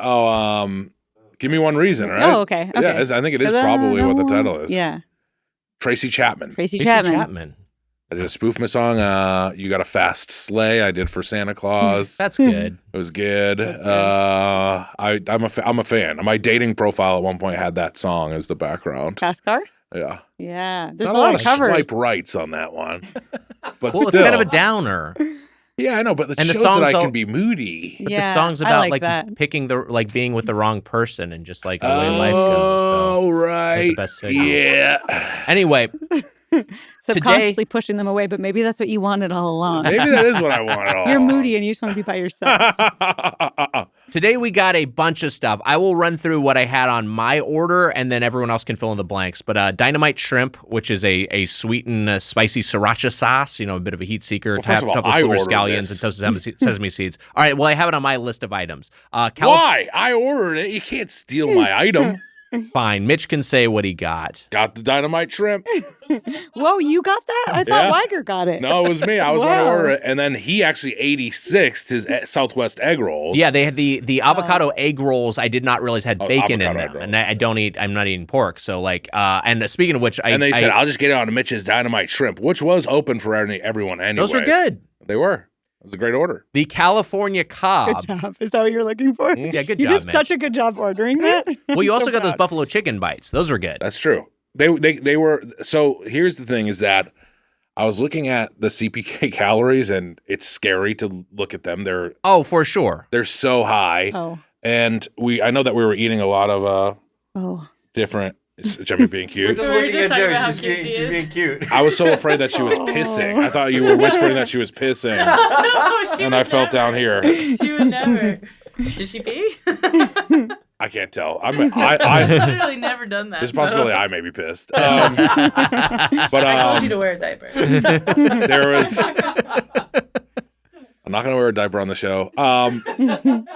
Could be a good Patreon app. Why? Like, you refuse to travel, you refuse to wear a diaper. It just seems like, why dig your heels in so Can you imagine hard? if you were a guest in here and then it was like, what the fuck stinks? And I'm just like, I'm a stinky baby. Well, I don't want to interrupt the podcast.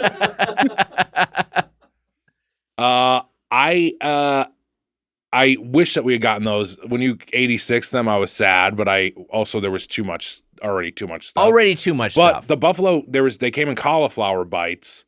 Yes. Buffalo cauliflower bites, but those were more calories than the chicken bites. You ended up getting the chicken instead. Yeah, so I went the chicken instead. Which is a new item. They had only the spicy buffalo cauliflower for a while, which I did think was good. But I think because this is not as breaded is the reason it's less caloric. It's not breaded in butter, or it's not battered in buttermilk. But yeah, this is a sriracha buffalo sauce with ranch dressing. A lot of this stuff is kind of like this is the thing with a chain like this. A lot of this stuff is kind of like 10 plus years behind culinary trends. Mm-hmm. Like that cedar plank salmon, which you got. I felt like the cedar plank was like a thing like a while ago, but like they're still doing it. Yeah. It was good though. It was, I actually do. You were very kind to share your salmon and let us all have a bite of it. I had a nibble of it. I thought it was quite scrumptious. Yeah. You were underwhelmed, or you were like, "It's fine, it's good." Oh, I thought it was good. It was like it's very much the healthy choice. It was tasty. It was tasty. We were saying for like a chain restaurant salmon, it was done pretty well. There's a big piece of wood in the box. It was surprising. To be sent home with it. They gave you the plank. They gave you the plank. Yeah. Which is strange. Walk the plank for the old fish, Boy, a grim fate. What was are we going around? Yeah, please. That's funny because if you think think about it, how crazy that is. Like walk the plank is usually going into the ocean, but for the fish. They've never taken a step in their lives. And then at the very end, they have to walk the plank and be grilled into your mouth. Yeah. Wow. This has gotten so sad. I have to say the surprise bite for me that I really liked was that thing that you so kindly ordered and shared with everyone, the new spicy buffalo chicken bites. They were... Yeah, that's a pretty good order on my part. It was so good of you.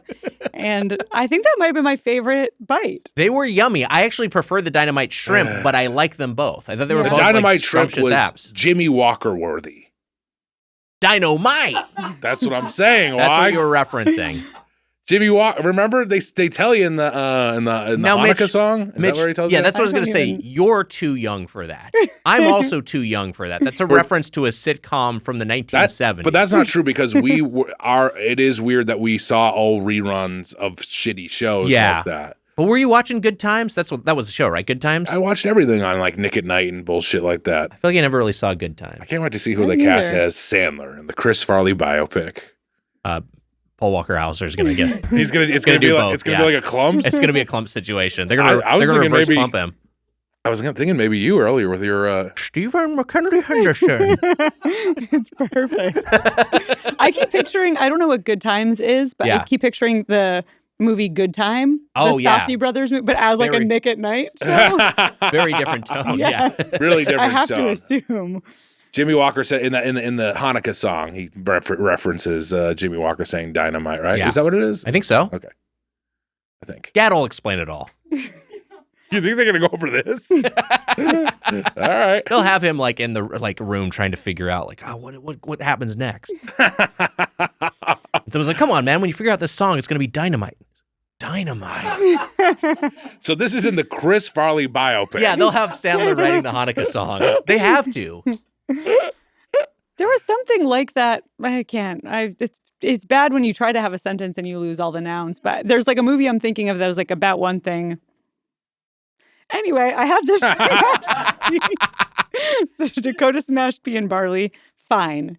I did earlier say, no, I don't want pea soup. And then I ordered the pea soup and I'm saying it's fine. So that's obviously on me. The salmon was very good. The banh mi salad I really liked, and they did not skimp on the avocado. Wow. Lots of avocado, big chunks of avocado.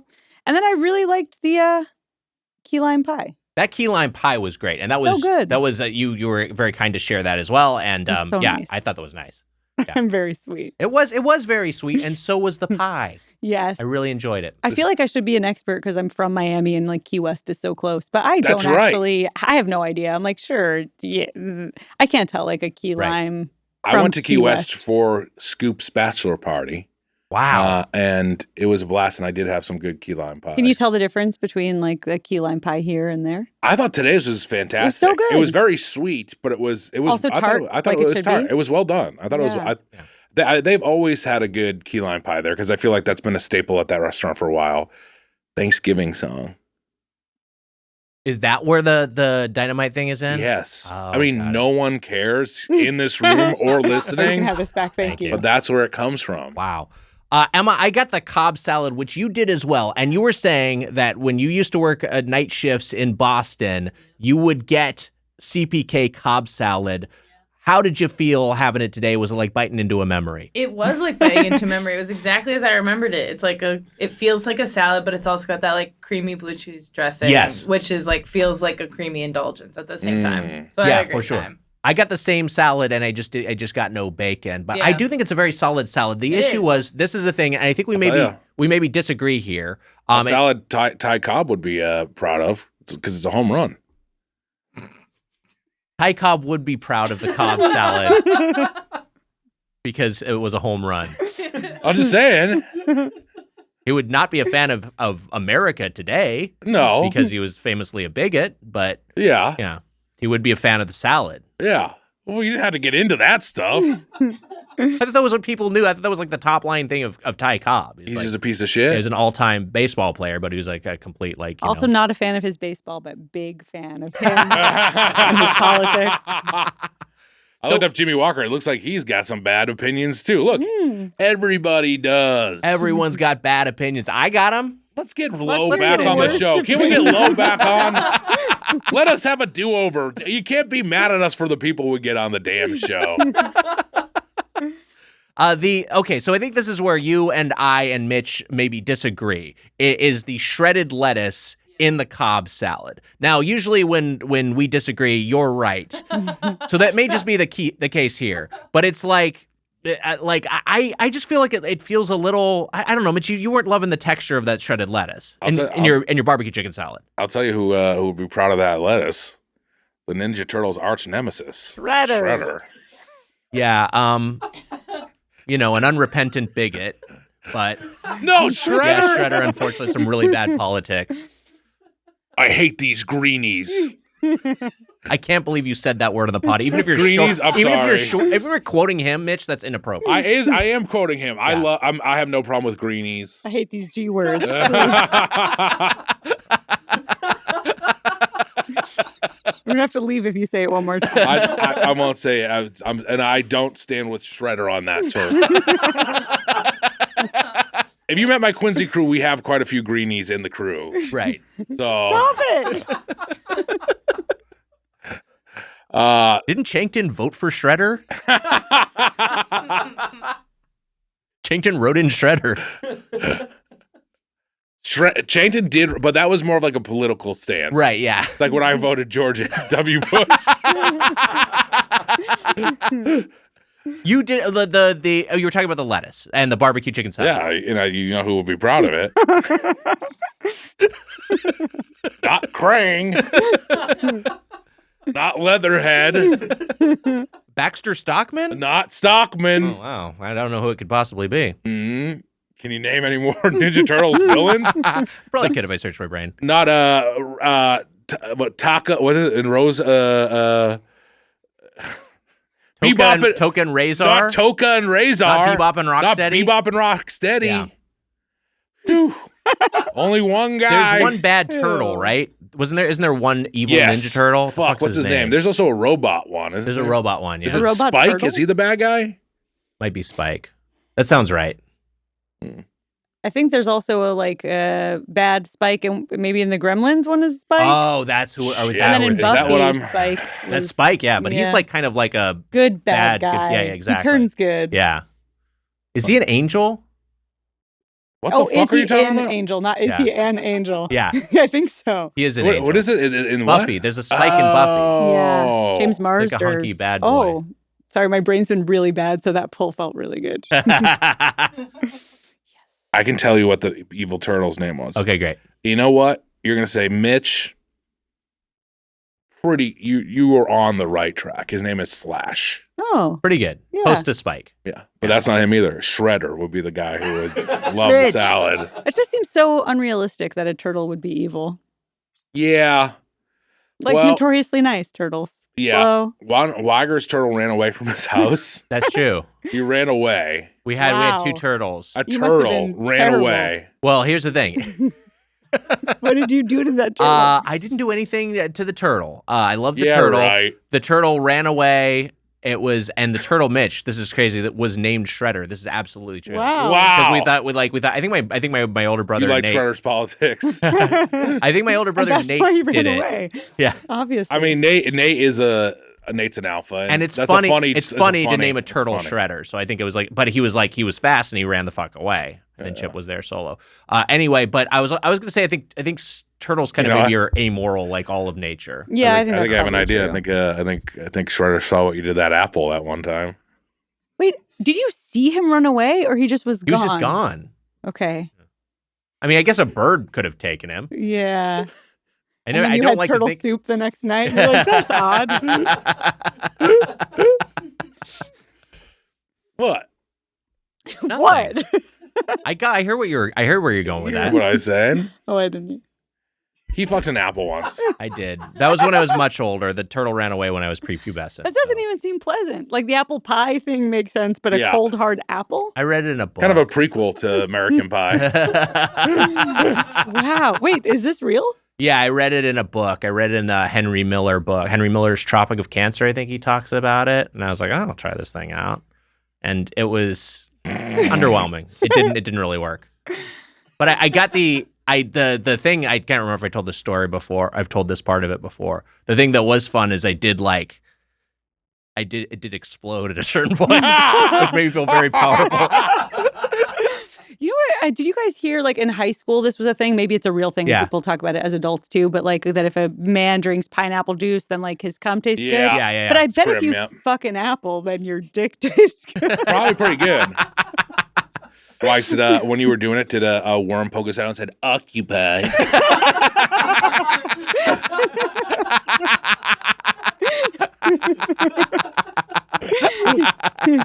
Would that be a menage a trois? I think so.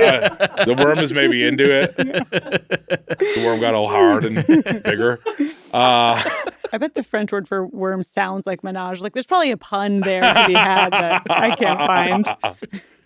Those frogs probably eat fucking worms. Yeah. Easy, Mitch. What? So you had the barbecue chicken salad. What did you think of it? We went on this long tangent. I enjoyed it. I think it was a salad I'm sure we'll be proud of. I think that it was a tasty little number. You can't talk like that anymore. A tasty little number? Me too. You're not going to get away with that. It was a delicious salad. How's Thank that? you. Much better. I'll conform. But there's a little piece of jicama in there that are nice. That's fun. A little bit of corn and the strips. It works well. I wish they gave you a little bit more ranch. But I already was so stuffed anyways that once I ate like the dressing off of the salad, I was kind of done. They gave me 2 little hot tubs of dressing for 1/2 salad. I was swimming in dressing. I had plenty. They didn't give that was up with the Cobb? It was with the Cobb, yeah. They gave me barbecue and 1 ranch. You but I think, can't have equal ratios of barbecue and ranch. That's the whole thing. It doesn't needs work. to be like 2 to 1. I like that way more than I like a barbecue salad more than and especially at CPK. Yeah. Their barbecue salad more than I like the barbecue chicken pizza. I probably do too. I'd certainly get the salad more frequently than with the pizza. And speaking of pizzas, we should get into our sauce about side. That one pizza that I had the slice of. The tostada pizza. Yes. Yeah, tostada pizza. That was a. Oh yeah, we didn't even talk about. I liked it more than you guys did. I did like it. I liked it. I thought you thought there was something missing. I thought it needed chicken or something. It felt like it needed some sort of protein on it. Let me read the description of this. This is a crispy thin crust that has black bean as a base layer, black bean paste instead of a tomato sauce. Then it's got a queso and jack melted on top of that. That's how it arrives. And then there's a separate sidecar to go of lettuce tortilla strips, scallions, ranch, and tomato salsa. And then you kind of are just supposed to like Peter North all of these components on top of the tostada pizza. And I actually was kind of fun to do. Like, it was kind of fun to, like, drizzle everything and kind of make the pizza pie, which I thought was going to be a huge pain in the ass. You had to do a similar operation for your burrata pizza. Yeah. I forgot the name. Is it Neapolitan burrata? I'll look it up. I'll bring it up in 1 second. There was... I almost got it. Burrata, what's it called? What are the... Tomato? Cherry tomatoes? I know tomato. Basil. Basil. Which is also easy. Burrata, basil, little things of olive oil, a little thing of olive oil, and a little thing of salt. And so you're supposed to put which I did. I put all the components on there. Yeah. I liked that pizza personally. That was good. I had a slice of each. It's pretty basic. Yeah. CPK pizza is fine. It's fine. It's just not like, it's different from regular pizza in a way, right? Like it's not like you're saying, you're not going to go there and get a cheese pizza. No, there is like a 4 cheese blend pizza, I think, but like you're going there to get like a little, and there, you know what? They're like close to individual size almost. Right. You could, if you were hungry, you could probably eat a full one maybe, but they're meant to be individual pizzas. And I think very often like the thing is it's like, oh, I'll order one, you'll order another one, and we'll like split halves. I think that's pretty common. But but the point of the CPK is not to like, I'm going to get a pizza to go and we're going to have a pizza party. It's not that kind of pizza. It's like a different sort of, again, it's like going to a Chili's or going to a TGI Fridays or going to a Red Lobster. It's that sort of experience. And so you lose a little something in the to-go meal, but I still was pretty happy with everything overall. Yeah. Yeah. You know what the tostada pizza reminded me of? This is maybe a long walk that's not worth it. But do you ever crave, like, instead of like a good cookie or like a good cake, you want the grocery store cake where it's like, for sure, it's not better, but it just kind of tastes better. And that's what, like, and I feel that way about Taco Bell a lot of the time where people are like, well, there's a Del Taco or like a better Mexican place. And I'm like, no, I want Taco Bell. I want 100%. This shitty. That's what that pizza tasted like to me. It was like, oh, this is the right kind of bad. I'm into it. You're basically describing like the whole podcast because that's all we're doing is all going to these places where better food exists, but sometimes you're craving exactly what this particular chain offers. Yeah. Yes. Yeah, for sure. Yeah. I wasn't even, and maybe it's because same thing when I do go to Taco Bell, I'm not doing any meat. I'm only doing like the vegetarian version. So I wasn't missing anything. I was like, this really hits a spot that I wasn't even expecting. I didn't think it was bad. I thought it was like, it was a pretty well done. Honestly, the drop off from when I was a Simpsons PA till now was not crazy.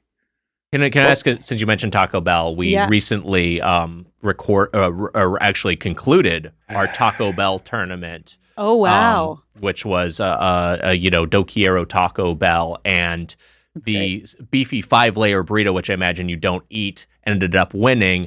But Mitch and I are split on the spicy potato soft taco. Do you like that spicy potato soft taco? This is so embarrassing, but I got the thing that I loved, and then I just never I think I once did like a burrito, and I was like, nope, back to the chalupa. I just do the vegetarian chalupa with like what was Baja sauce, but now is ranch, spicy ranch. That's a great menu item, though. Spicy you get it with ranch. black beans? I do with the refried beans. Refried beans, promo. Yeah. Oh, the spicy ranches on Mike's, or that's not actually. I think, but there is a ranch on the cheesy gordita crunch. Yeah. Oh, it's good. But I probably would. I love potato, so I probably would like the potato taco. I just, whenever I go, it's like I want, and it's kind of like what you were saying, Emma, taking a bite of your childhood. It was like the thing that I would get drunk when I was like 15. Right. My first like non-kosher. But I would still do like the kosherest like still no meat, But it just feels like that's what I want. Wow. Are you a chalupa person? I do like the chalupa, but I think probably what's a better bread than a fried bread? No, it is fun. The thing with the chalupa is like that's not an every time item for me because it's like very heavy. Not good for you. Are you trying to get healthy items from Taco Bell? I'm not trying to get healthy, but not at all. Like I'm not under no illusions about what I'm doing, but it's just more like lighter, a balance of different items. Yeah. So like if I'm getting that, then like that's going to be that's going to be holding down this whole order. So I may be limited in some of the other things I can choose. I don't know. I probably overthink it. Spicy ranch is on the cheesy gordita crunch. Yeah, it's good sauce. Is that your favorite? Cheese gordita crunch is my favorite, and there's just complicated. Yeah, it's not complicated. There's nothing complicated about it. It did not win the tournament, and so Mitch is mad. Pretty simple.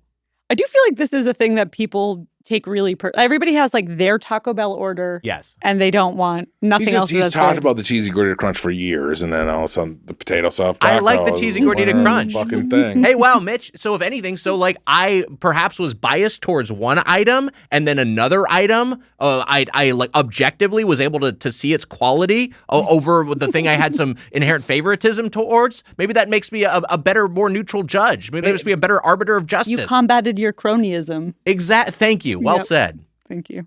Fuck off, you old crone. Full of shit. Nice. I'm saying he's old crone. Look, Mitch, he makes it so his thing wins the tournament. Shut up. Fucking. You did try to rig it. In-N-Out has won. Your fucking potato soft tacos won. More. This guy's the rigger. So you named 2 examples in the 9 years we had the tournament? There's more. There's more. Look at the numbers. You ever call him Nick Rigger? Look at the numbers. I should. Nick, you rig things. I don't rig anything. I'm trying to look up 19th century foods. Was this to go back Still to trying to do that bit. I don't feel like we landed on a good one. Did California exist when they had this? Yeah, California would have had statehood by then. No. Well, there goes the. Want to try this new state's? Oh God. What? California Pizza Kitchen. There's something where California just was, God, this is extremely unhelpful. It used to be called Mexico Pizza Kitchen. That's pretty good. This is extremely unhelpful. Buffalo Wild Wings is Buffalo Wild West. That's good, Mitch. Yeah, this is the category for Wikipedia is 1860s in food. Has a subcategory food and drinks introduced in the 1860s, and then it's food and drink introduced in 1863. It takes us to another page, which is frozen food. How is that helpful? And then it says food and drink introduced in 1866. This is way too hyper-organized. And then it has another one for Breyers. So I guess Breyers ice cream launched in 1866. Wow, Breyers. Yeah. That's cool. Yeah. Probably made that fucking Lincoln's stovetop hat fucking shoot off his head when he took a look at that. He was, I think he had already passed away by then. Oh, 1866. 1866, yeah. When did he die? 64, 5? I should know the exact year. I think it was 65. I wonder if pre-Breyers, the only ice cream you could get is if someone made it and gave it to you. Had to have been. Yeah. They didn't have any sort of like way to freeze things in mass quantities. Right. Yeah, so it had to be made on the spot. Time travel seems cool until I think about no AC, and I think that I would just not like it ever. Yeah, there's a lot of stuff would suck. Well, it's also like for much of history, no flush toilets. So we're gonna shit in a fucking bucket? You're gonna shit in an outhouse? The Wild West was just like shit. Like the streets were like full of shit. Fucking disgusting, and no one was washing their hands. Yeah, I'm cool with that. Also, the pissing outside, I'm kind of cool with. It's only the shitting outside. It's only the shitting that's disgusting. And like the streets were like filled with shit, basically. Yeah. The streets just lined with feces. Yeah. Hot. Yeah. It's disgusting. It was revolting. That was the road. History is gross. The road was the shit. We talked about before shit that less traveled. I don't know. Where are we? I think I said this on the podcast before, but like that's like there were like the Roman, not the bathhouses, which is everyone talks about the bathhouses, but they had the shit houses where everyone would go take their big shits, and they had like a communal like sticks with sponges on them that people would use as toilet paper. So like you would like, and I guess like the way that would quote unquote sanitize it would be like dip it in vinegar between uses. So you'd be rubbing like vinegar on a sponge that like 100 other people used on your asshole after you just like shit in front of a bunch of strangers. How did more people not just die? I don't know. That it's so disgusting. It's so disgusting. Like I'm grossed out to go into a porta potty. Yeah, I don't let like alone that. to use like the vinegar ass loofah. Exactly. It's so bad. I'm surprised. I bet you the Headgum hunks. I bet you it's like a thing where that's like it's actually like more hygienic. This show is sponsored by BetterHelp. Mitch, how's your social battery right now? Is it drained, bursting with energy? How are you feeling, and how did it get to this level? Wise, we just did 2 episodes of Doughboys, so my social battery is low. Well, I'm shutting down. Understandably, because it can be easy to ignore our social battery and spread ourselves thin, especially with social gatherings picking up after the winter. What's the right amount of socializing for you, Wags? And how do you recharge? Maybe you thrive around people, or maybe you need some more alone time. Therapy can give you the self-awareness to build a social life that doesn't drain your battery. Me, I've benefited from therapy, as have many people that I love. And, you know, here's the thing I can say. Whether you've been in therapy or not, there are benefits for everyone. It's helpful for learning positive coping skills and how to set boundaries. It empowers you to be the best version of yourself, and it's not just for those who've experienced major trauma. If you're thinking of starting therapy, give BetterHelp a try. It's entirely online, designed to be convenient, flexible, and suited to your schedule. Just fill out a brief questionnaire to get matched with a licensed therapist and switch therapists anytime for no additional charge. Find your social sweet spot with BetterHelp. Visit BetterHelp.com/Doughboys today to get 10% off your first month. That's BetterHelp, HELP.com/Doughboys. We should get to our final thoughts on California Pizza Kitchen 2. So Avital, here's how this will work. We'll each go around, give our closing argument. I can't believe it's only 2 for California Pizza. Isn't that wild? We've only done it 2. twice. In the storied history of the podcast, we've been to IHOP 6 times, 5 or 6 times, but we've only been to CBK twice. How many times now? 10 times. 10 times. 10 got times. the 7-year itch of longing for it. I guess so. God, 7 more years, you'll be 50.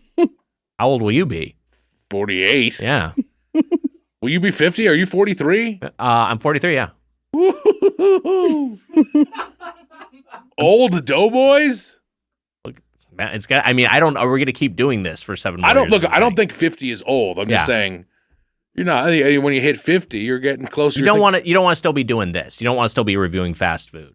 Yeah. But we probably will be. You're bringing joy to the masses. I guess so. It's beautiful. And what better way to celebrate 50 than with CPK? Wow. Well said. Let's get to our closing argument. So, your thoughts, your fork score. Avital, you're our guest. We'll start with you. Solid. I'm happy. I'll go 3.5. 3.5 forks. Good score. What do you think, Spoon Man? This is hard. I don't know.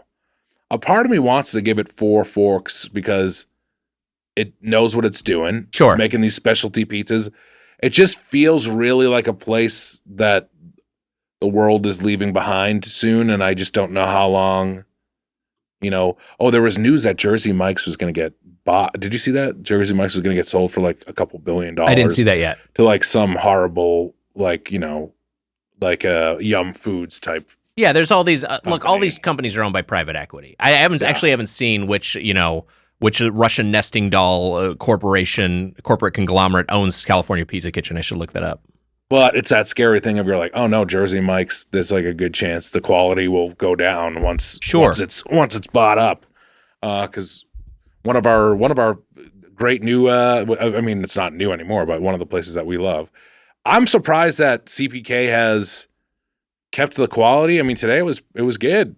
So I don't know. I might go just 4 Forks, Wags. That might be nice. 4 Forks, good score. It looks like CPK. I don't know, I almost feel convinced. As you were, especially the way that it's been left in the dust, it really tugged at my heartstrings. I mean, the way it got left in the dust, I would expect it to be way worse than it was today, and it's not at all. It feels.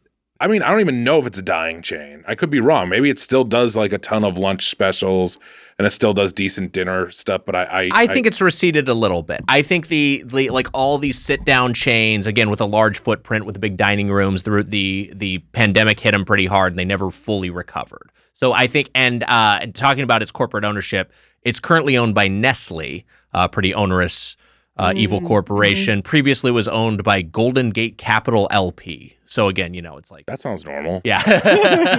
It's like a Marvel villain. Yeah.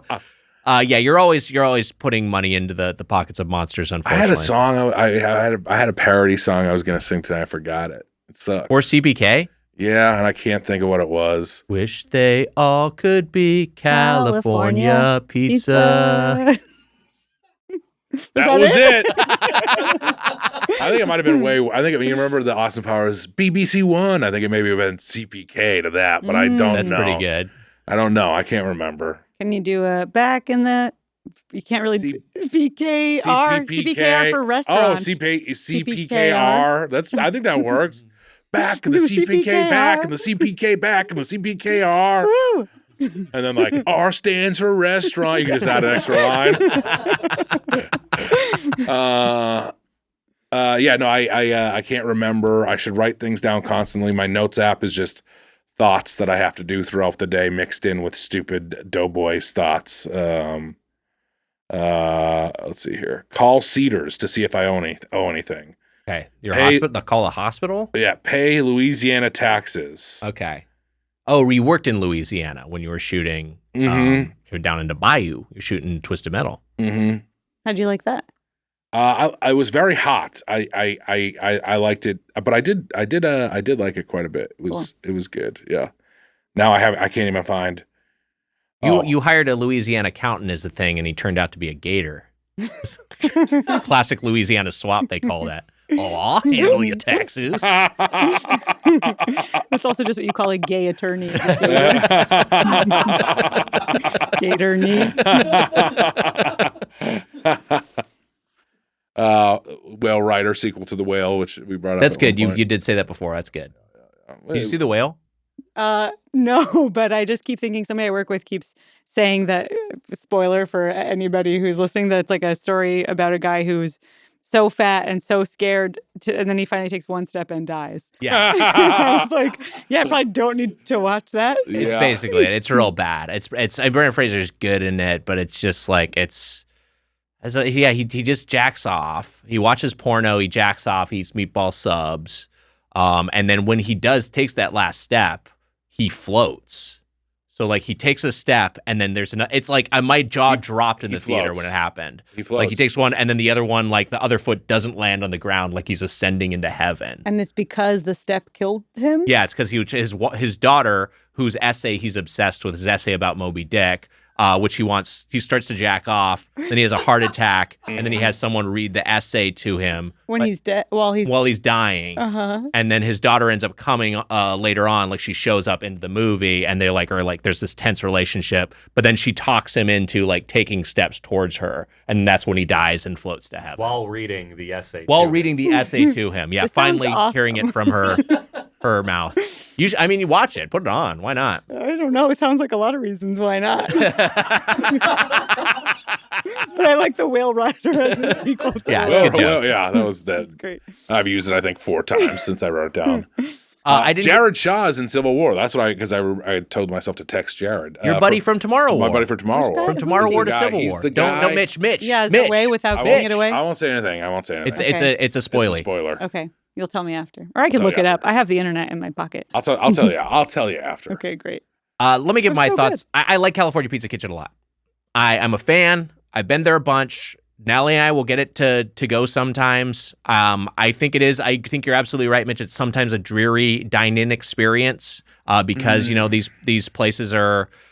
They've seen better days, but I will say I got great service when I went, and I do just like the food. I like what they do. I think it's pretty solid. I think this is a 4-forker, honestly. I don't see a reason to go below the 4 forks threshold. I have to say, I said 3.5 because I said 4. You ruined the whole day for everybody with your 3.5 score. I've only been on here once before, and I gave it a 4, and I was just afraid to play myself. You know what I mean? Mendocino Farms, which we were all pretty high on, and we had a good experience. Unfortunately, your score is locked in. You ruined it for CPK. Okay. Is there like an extra credit I could do to lift it? Or well, you're talking to the wrong guy. This guy loves homework.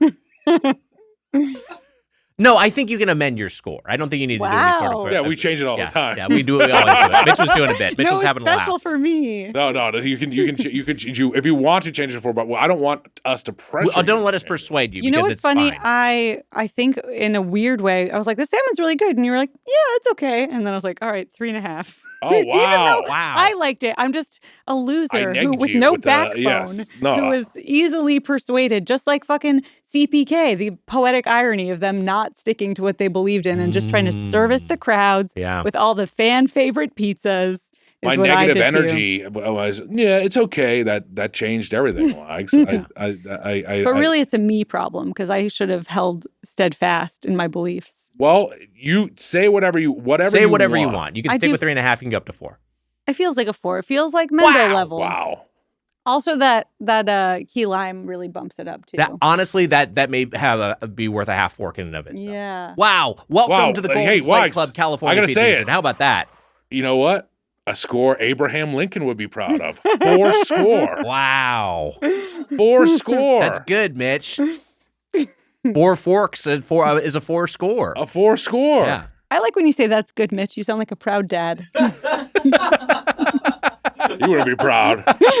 Oh. You would not. I mean, he's proud of me sometimes. I'm proud of you. If I was your offspring, I don't think you'd be happy. Look, your dad wouldn't have been proud of you, and I'm not going to have a son, so this is the next best thing for both of us. Can be proud of my friend Mitch. I told you that. I'm lucky my dad passed away before Doughboys. He didn't have to see this fucking bullshit. He's like, he'll figure something out. He might become a lawyer or something, I'm sure, as he was passing away. But no, we did a fast food podcast instead. The Minions menu gets 4 forks. That's what you're doing. Hey, that was our review. Oh, I didn't give out my Weiger's Little Nibbles at Noon, which I resuscitated with Johnny Pemberton because I did have a lunch meal. How could you almost forget this? I think there's a pretty clear Little Nibbles at Noon winner, which is that Unkar Plut prepared small portion of bread with olive oil. It was quite yummy, but it was very, very small. Shout out to Pemberton. Shout out to Zach Cherry. Shout out to John Daly. All in the Fallout TV series. How about that? It's I great. love Zach Cherry. Yeah. I don't know him. I great just crew. like He's him. He's a great dude. He's great. Well, you know what? He's going to listen to this episode because he has to listen to the podcast, and he'll let us know what he thinks about you. Whoa. So we'll pass that along. Can we go back? He's in 2 of the best shows ever. Yeah. I would say Succession and the Ben Stiller one. Severance, yeah. Thank you. Mm-hmm. Yeah. And Fallout so now. good. Fallout's a lot of. I'm hearing Fallout's good a things. blast. Hey, man. Great Zach, dude. what are you doing? Don't listen to this shit. Cut us out. Cut us out of it. Make me sound good in front of Zach. I don't know. Say something nice about me or say something. She changed her score to 4. I changed my score to 4. Going to revise her fork score. Pretty cool. I'm open to growing and changing and being corrected. She's open to growing and changing and being corrected. Thank Pretty you. cool. Pretty mature. Cool. And you said that all on your own. Word exonym. Now in the lexicon. If you didn't know it, you know it now. Yep. I can't believe you both knew cronyism. I feel like crony is like a lesser used, I don't even as a prefix, like a X we say all the time. Yeah. In a different way, but still. I don't know. I don't know where I heard cronyism, but I'm certainly familiar with it. I know cronyism. Did you guys know it? No, I didn't know it. Thank you. Thank God. I'm familiar with the word, but don't think about it often. Would you have known what it meant? I would assume, because I know what a crony is. Yeah. Right. Yeah. So I would assume it was. Right. I like how intuitive it is, but then I still had never heard it. Like patricide, another like sort of intuitive word that you just don't hear. Oh, yeah. Infanticide, any of the asides, really. Can we get a side of aside? If I was his son, there would be some Patricide. patricide or infanticide. Yeah, you're a baby. In this scenario. After I shit my diaper in the room, he'd probably try to strangle me. Also, Gemma just looks so over it. This happens. Give me a She check kind of out. just gets done with the podcast at Yeah. one point. And I don't blame her. Showing off her belly. Aw, Look at that big old belly. I think the belly looks great. it does. You know what? She had a little whipped cream treat Yeah. with lunch. So. That's right. What do you think she would give it? I bet 4 forks. She's a real freak for whipped cream. If you just take it out of the fridge and shake the can, she comes running. So I'm imagining It was her like in the whipped cream bikini, like in varsity. It was supposed to go on our key lime pie, and we didn't eat it, and so Didn't eat it. Emma was feeding Jemmy, and then Weiger got on all fours and got behind Jemmy and mine to eat some. I was hungry. He was hungry. And Jemmy started humping me just to assert dominance. Hey, that was our review of California Pizza Kitchen for the second time. Wow. Here's the segment. I've chosen a cake, and Mitch and Avital must divine a series of clues to guess what it is. The winner takes the cake. Wow. The loser goes home empty-stomached. This Wow. is Cake It Off. Wow. Wow. Cause the baker's gonna bake, bake, bake, bake, bake. And my belly's gonna ache, ache, ache, ache, ache. Baby, I'm just gonna cake, cake, cake, cake, cake. I cake it off, I cake it off. Ooh, ooh, ooh. All its layers gonna lay, lay, lay, lay, lay. And the fondant makes it fake, fake, fake, fake, fake. Baby, I'm just gonna cake, cake, cake, cake, cake. I cake it off, I cake it off. Ooh, ooh, ooh. Okay. Ooh, ooh, Okay. ooh. Goo? I was trying to think of like what frosting could kind of be like a cake goo. So I just went with goo Okay. ooh instead of woo ooh ooh. I'm not sure we want this cake. Yeah. All right, Fondant, so we talked about fondant. We got a beautiful cake. we did get a beautiful cake. That tasted delicious, but a lot of fondant on the outside to make it look as good as it looked. You are talking about we got to celebrate 7 years of the Doughboys Double on Patreon. Yes, wow. Our friend Sam over at Patreon sent over a lovely cake. It was a wonderful gesture. Did you eat inside the fondant or you We had did. the We fondant? did. And we ate some of the fondant. Fondant, and I've had fondant before. It makes many cakes look incredible, but fondant tough to eat, Yeah. of course. You're not supposed to eat the fondant is the thing.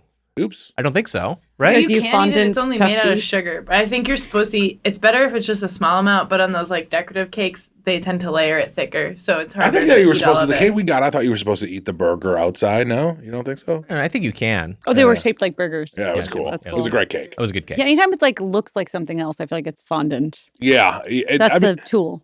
It's a tool? Like that's the way that they right because it's just manipulative, Yes, right.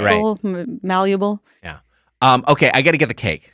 It's on. Amelia says it's on the kitchen table wrapped in a paper towel. Oh, Emma's gonna get it. Thank you, Emma. Oh, you need it here.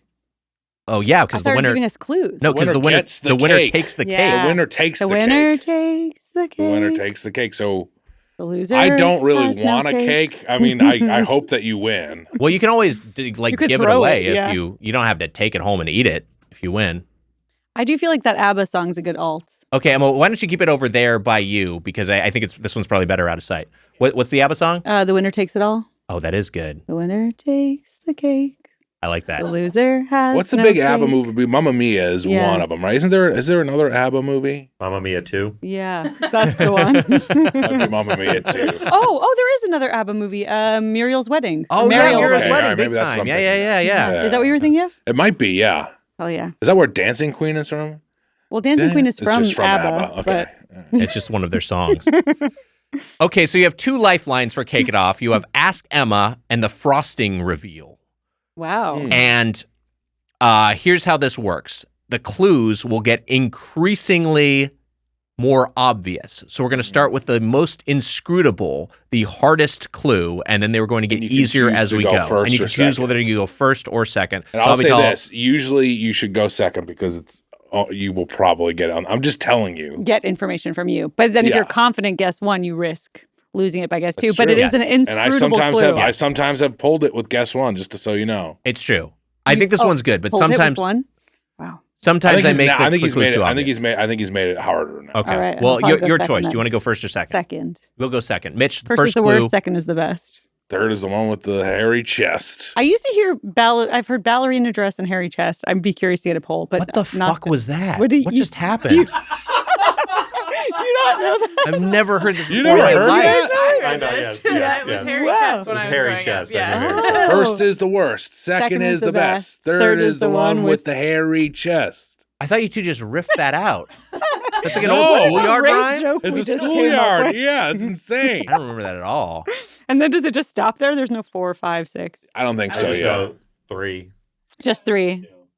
I Wow. told Fourth is a nerd. Fifth is a turd. Sixth is the one who gets flipped the bird. Wow, very nice. Shit, he's improvising new lines. We should just pretend it was a riff. We were just so good. Teach some children to flip people the bird. Seventh is a chump.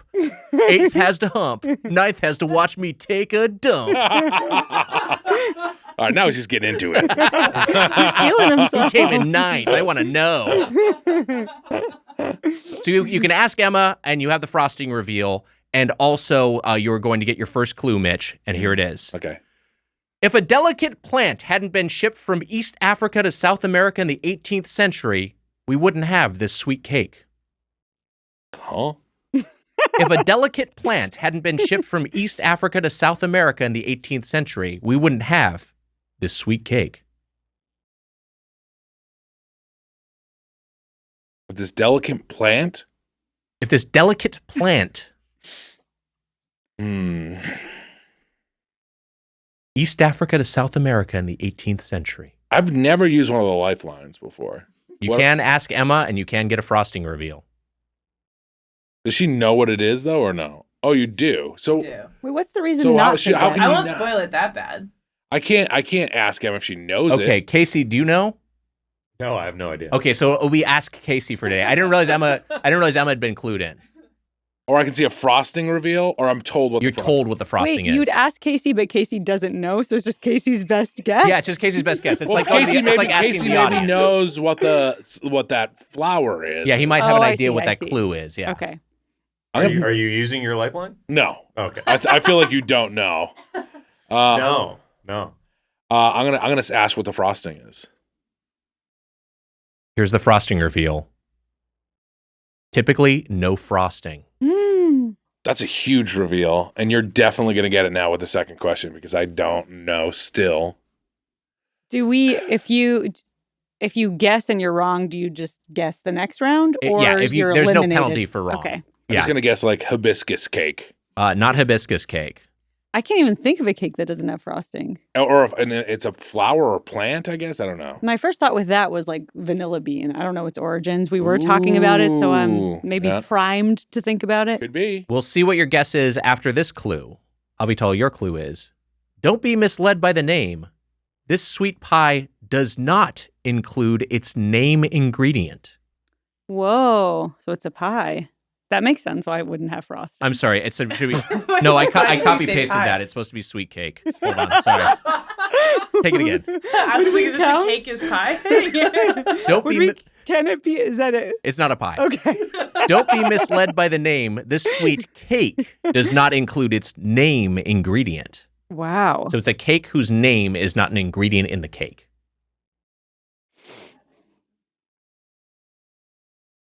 I think it's like red velvet because it doesn't have velvet in it. But that very much has frosting. One would say so, yeah. That's a good guess. So the trying to think of what my options are. Wild guess, or I don't have anything to ask either of you, right? Because you did that. Oh, you can ask. You have Casey. another lifeline. The frosting reveal has been used, but Ask Casey is still alive. I see. You might as well. Ask. I mean, it's still the Ask Emma lifeline, but this time Casey will be answering for Emma. And it's just like a what do you think? Yeah, it's what do you think? Yeah. All right, Casey, what do you think? The only cakes that I could think of that like don't have icing are like coffee cake or like bundt cake or stuff like that. So I'm like thinking. I think coffee cake is a great guess because, again, it was another bean that we were discussing earlier. Let's try coffee cake if there's no penalty. There is no penalty. Oh, but never mind. Because coffee cake definitely has coffee in it. And it was like, don't be fooled by the name. It doesn't have the ingredient, right? That is the clue. Yeah, coffee cake definitely has coffee in it.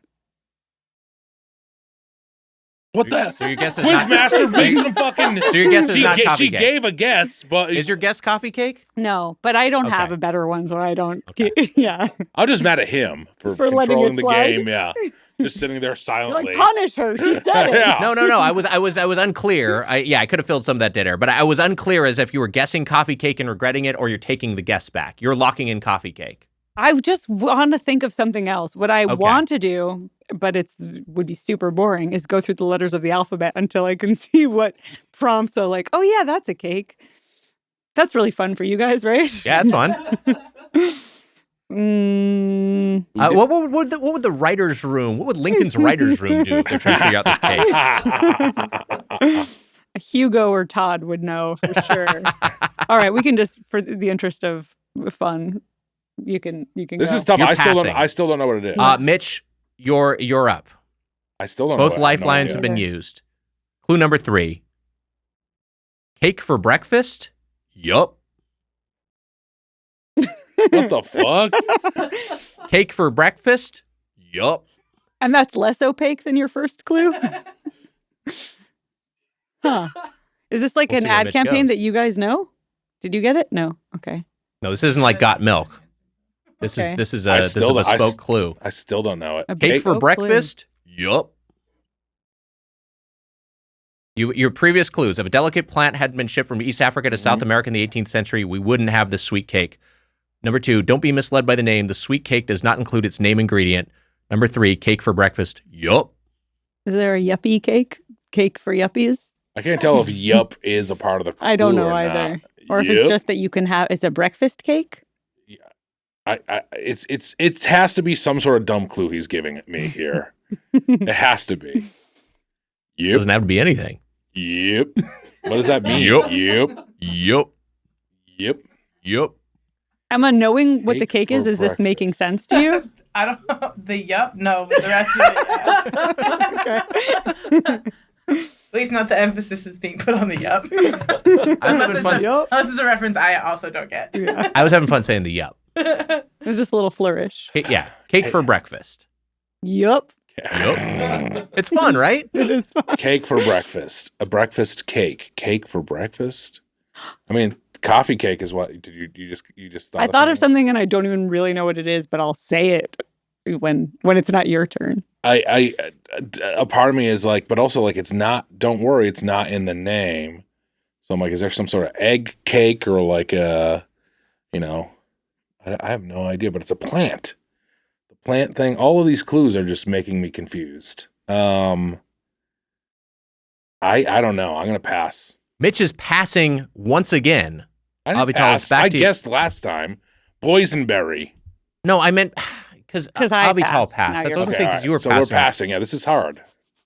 Never Don't mind. get mad. No, I wasn't saying Get like you even. thought it was attacking you and you got get defensive. He's going to be shocked by that too. Huh? You're going to get it here because Next clue. This is where This is where it gets Clue number easier. 4. This can't be. This is even harder than usual. What I was thinking, just in case Yeah. I have it before this clue, but I'm not submitting the guess just for the record for the stenographer. I was thinking like a tea cake because I'm not sure there's tea in it and that seems breakfasty. Okay, go on. I don't even really know what a tea cake is. I think it's just a small cake, Sure. but Here- probably does not contain tea. Here is clue number 4.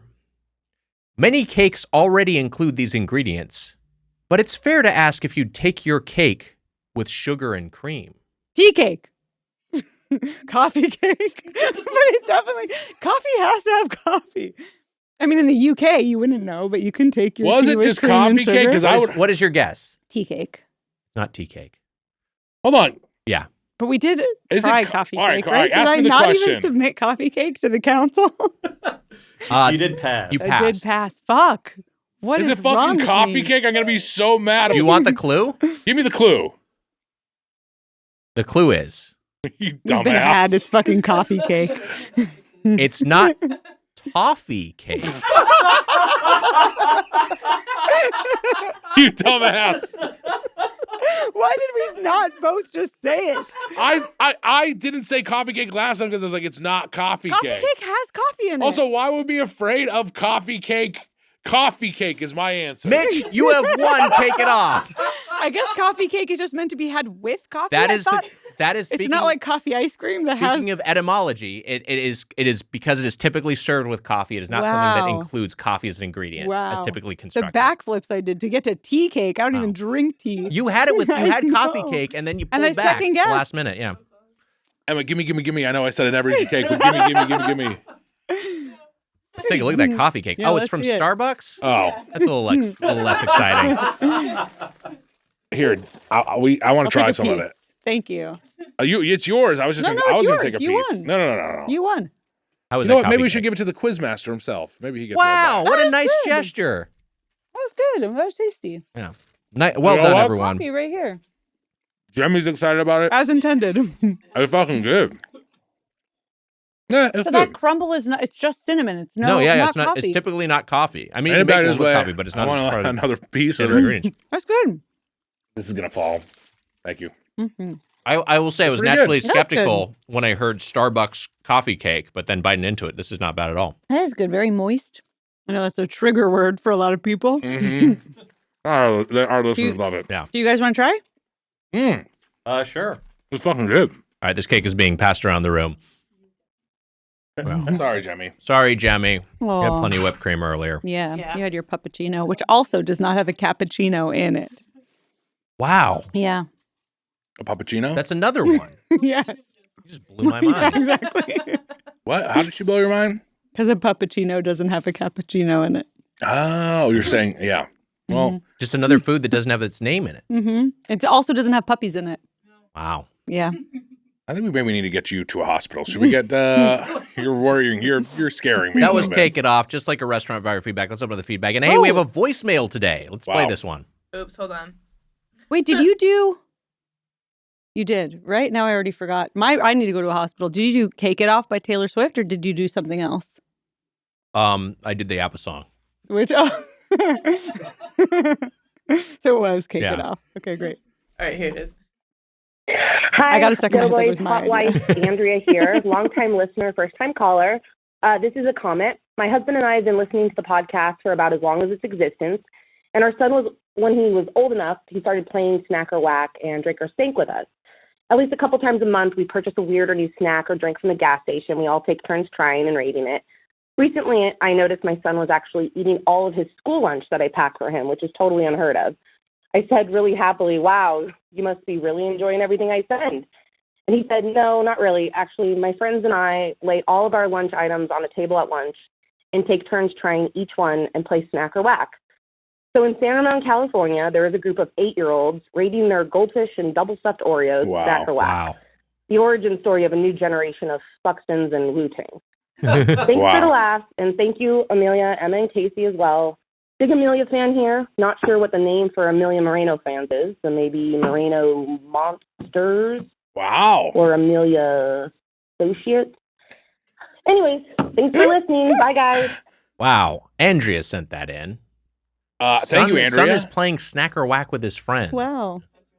You know, back in my day, Mitch, we played games like Ookie Cookie. That's wild. That is wild. Yeah. It does make me feel like we should get like a Doughboys board game or some shit. Try to cash in on this a little bit. Like a Cards Against Humanity. Yeah, we should send Lev up to that school and give a cease and desist to the 8-year-olds. Are you also with Lev? I am with Lev. Yeah, very much with Lev. The Doughboys are with Lev. Yeah, me too. Yeah. He's a guy. Yeah. He was what a guy. He was a part of our live show. He did show up at our live shows. Oh, that's awesome. So we had so here's what I will say. This isn't so much a question as a comment, but Mitch, I'm curious your reaction to this, because to me, I'm kind of I guess a little stunned by this. I understand that kids are just going to glom on to whatever. Sure, but it is strange to think of. First of all, our listeners having children, but then also that those children like absorbing something from the podcast. Yeah. a little disorienting. No, it's not. Not good. This is the most I've ever wanted to stop the podcast. It's nice. I think it's a very nice thing. It's a lovely voicemail. Children shouldn't listen to the pod. They definitely shouldn't. Probably. Yeah. But, we say crim now, so I think we cover up a lot of stuff. Yeah, or jazz. Yeah. Or flesh crema. Right. And then we don't say... or grandpa's toothpaste.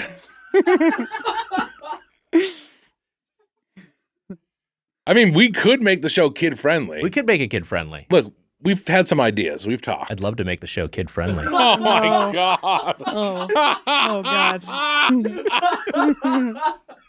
What? Avital, what were your school lunches like? What did you have when you brought in I was just thinking about you talking about fucking an apple, and I was like, yes, I was gonna say that it would be cool to like meet this kid, but as you know, you probably have to stay at 500 feet away from him. Just in general. Yeah.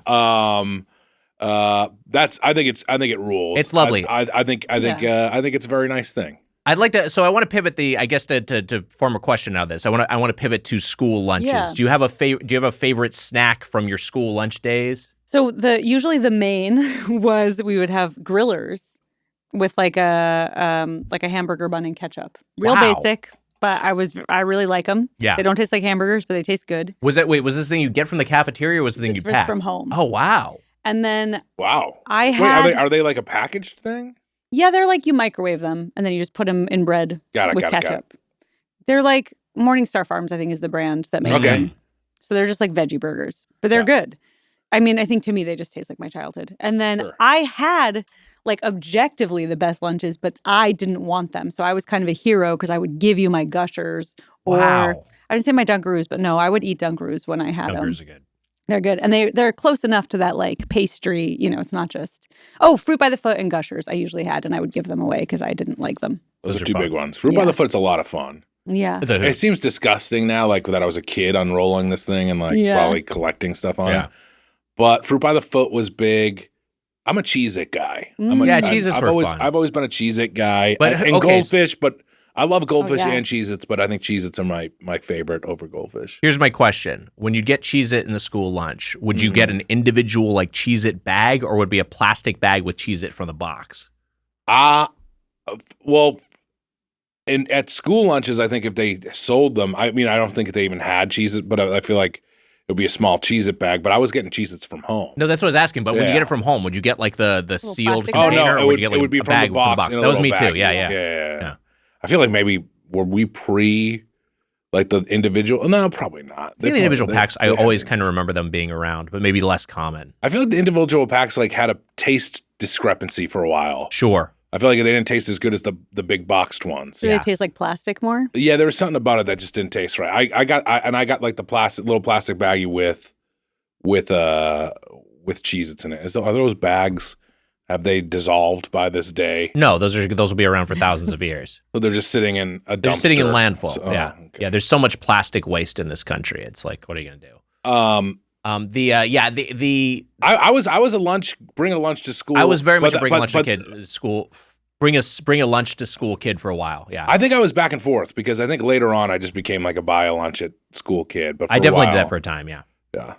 I can't remember anything in the cafeteria. I'm almost did we have a cafeteria? But I think my brain is just broken. Yeah, I had a lot of I had the same sort of thing. But it's so fucking long ago now that I have a hard time remembering these details. We definitely had a cafeteria, but we also had a little kiosk where you could buy individual self-serve pizza or one serving pizzas. So I remember getting that. I remember having getting two single serving pizzas and 2 chocolate milks and then having a stomach ache and not understanding the connection because it was just fucking dumb. Chicken patty day was big for me. We liked the chicken patty. I think it was Tuesdays maybe. I don't know.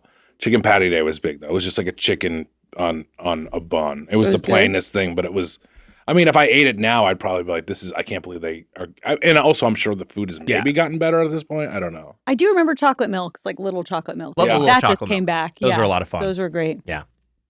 They sometimes be frozen. Did that ever happen to you? Oh, you get it nice and icy cold? What a treat that is. Hitting on some core memories. Yeah. I mean, it's it's prison food. I mean, like, also prisoners shouldn't be fed this food either. Sure. Yeah, it's not good for anyone. It's not great. No. Yeah. And it's probably like one of these, it's the San Francisco whatever company probably fucking owns it too. Yeah. 100. Oh man, Mitch, that's you're 100%. Yeah, it's grim. Oh yeah, what was the San Francisco one called? It sounded like it was in the Avengers or something. Yeah. It was like Golden State Capital or Golden something. State like that. Capital. Yeah. Yeah, I turned to school lunches a lot, but when in the early days, Cheez-It, Gushers, those are the big ones. Yeah, I was never into Gushers, but I did like Cheez-It was absolutely a staple. Cheetos, like if I'm going to get like a bag of chips, I loved the Cheetos. That's funny because even like or the my parents would Doritos. rather give me Cheez-Its, but like when you got Cool Ranch Doritos or nacho So good. Yeah. nacho cheese Doritos, Oh, yeah. you were king of the schoolyard at that point. And I would for a lot of times for like a sweet treat, I would very often get like a zinger or like a Hostess treat, like a one-off, and What's it's kind a of crazy zinger? in hindsight. It's like it's basically like a Twinkie but frosted. Oh. Yeah. I'd Sounds get good. ding No, it is dongs good. sometimes. I get ding Yeah. dongs. I get Hostess cupcakes, and I would get a snowball on occasion. The Hostess Done that snowball. I times remember either. those. It's like a pink half dome that's covered in shredded coconut. It's quite toothsome. I think that Got chocolate inside and a little bit of Toothsome cream. also means like handsome, right? Like attractive. Does it? I think so. Or does If it you're just mean talking to tasty? I think I've gotten to the bottom of why we were little fat fucks. Yeah, I would do all that, and then would have a full sugar soda. I'd drink Doughboys- like a fucking Cactus Cooler or a Dr. Pepper. Doughboys Detectives. I remember we got a Fruitopia machine, and young me was like, Fruitopia, that's like healthier than soda. And if Fruitopia had like No, so much more sugar. 300 Yeah. calories or something. Yeah, tons of sugar. That was a Bill Clinton initiative. Is that he got like Let's get some Fruitopia machines in there. he got rid of like full sugar sodas in schools and like made it so it's like they're all selling like bottled water and juices and stuff. But yeah, a lot of the juices are just as unhealthy. Yeah. By the way, just in case you were wondering, first definition of toothsome, of food, temptingly tasty, and then informal, of a person, good looking, attractive. Wow. Now we know. And then parentheses Dracula. Dracula was toothsome. Dracula is very toothsome. Yeah. If you have a question or comment about the world of chain restaurants, you can email us at feedbag@birdfuck.com or leave us a voicemail at 830-GO-DOugh. That's 830-463-6844. And to get You know the what? Doughboys Double, our weekly bonus episode, plus our entire pre-2018 back catalog, subscribe at patreon.com/Doughboys. Our producer is Emma Erdbrink. Our associate producer is Amelia Marino. Our engineer is Casey Donahue, and our video editor is Mike Dorfman. I was going to say, drop us a line if you think Dracula was handsome or not, too. It would So be an which interesting version? call. Because like Nosferatu, no. Nosferatu is nasty. The he's Gary gross. Oldman, Bram Stoker's Dracula, Francis Ford Coppola Dracula, he's pretty. You think he's toothsome? I think he's kind of Yeah. weird looking with the big hair. Yeah, I guess I haven't seen it. I'm just picturing Gary Oldman. Gary And he's- Oldman's handsome. yeah. But I think the weird big hair thing he's got. Look, I don't know. It doesn't quite work for me. Detracts. Yeah. And I'm the- thinking of others, but they're just vampires. They're not Dracula. I'll tell you one that's Lestat? handsome. That's Dracula, Yeah. That's what I Dracula was Dead and picturing. Loving It. Handsome. Leslie Nielsen. Leslie Nielsen. Looking good. Yeah, he's looking good. Yeah, would you count Lestat toothsome, but not Dracula? Not. Well, he is a Dracula, but it's not the Dracula. Can you be a Dracula? I thought you could be a vampire or the Dracula, but maybe you can be a Dracula. You can be a Dracula. Yeah. Wham in the back of my Dracula. Our guest Avital Ash will be in Los Angeles April 27th. If you're listening to this episode on Thursday, that means on Saturday. Go see her do stand up also in London, Edinburgh, and Glasgow. Avital, plug your dates and anything else you want to mention. And thanks for doing the show. Thank you so much for having me. I will clarify that it's a solo show, so it is stand up, but it's also got some feelings and it's very dark. It's called Avital Ash Workshops for Suicide Note, which is a trigger warning, hopefully. And we have a sold out show in LA on the 30th if you listen to this too late, but there will be a standby line. So chances are maybe you can come in. And then if you're in New York, I might add a date coming back from the UK. So go to avitalash.com.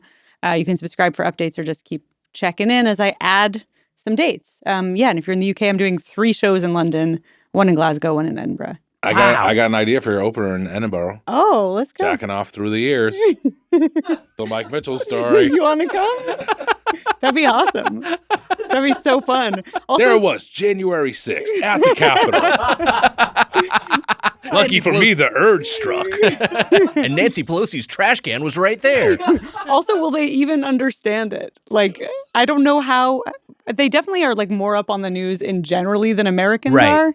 But do they know? Does January 6th mean? Oh, that's interesting. I wonder. Good question. Yeah, the dates may not hit in the same way. Oh. Maybe they do. They're smarter than us, I think. That's true. Yeah. Yeah. Yeah. Well, hey, if you're in Scotland and know what January 6th was, let us know. Also, let us know if Dracula's handsome. And also let us know if you want to see Mitch do an hour about jacking off. Yes, I do. Until next time, for the Spoon Man, Mike Mitchell, I'm Nick Weiger. Happy eating. See ya. Want to dress like the Doughboys? Get all your favorite Doughboys merch at doughboys.kinshipgoods.com. Sources for the intro are in the episode description. That was a Headgum podcast.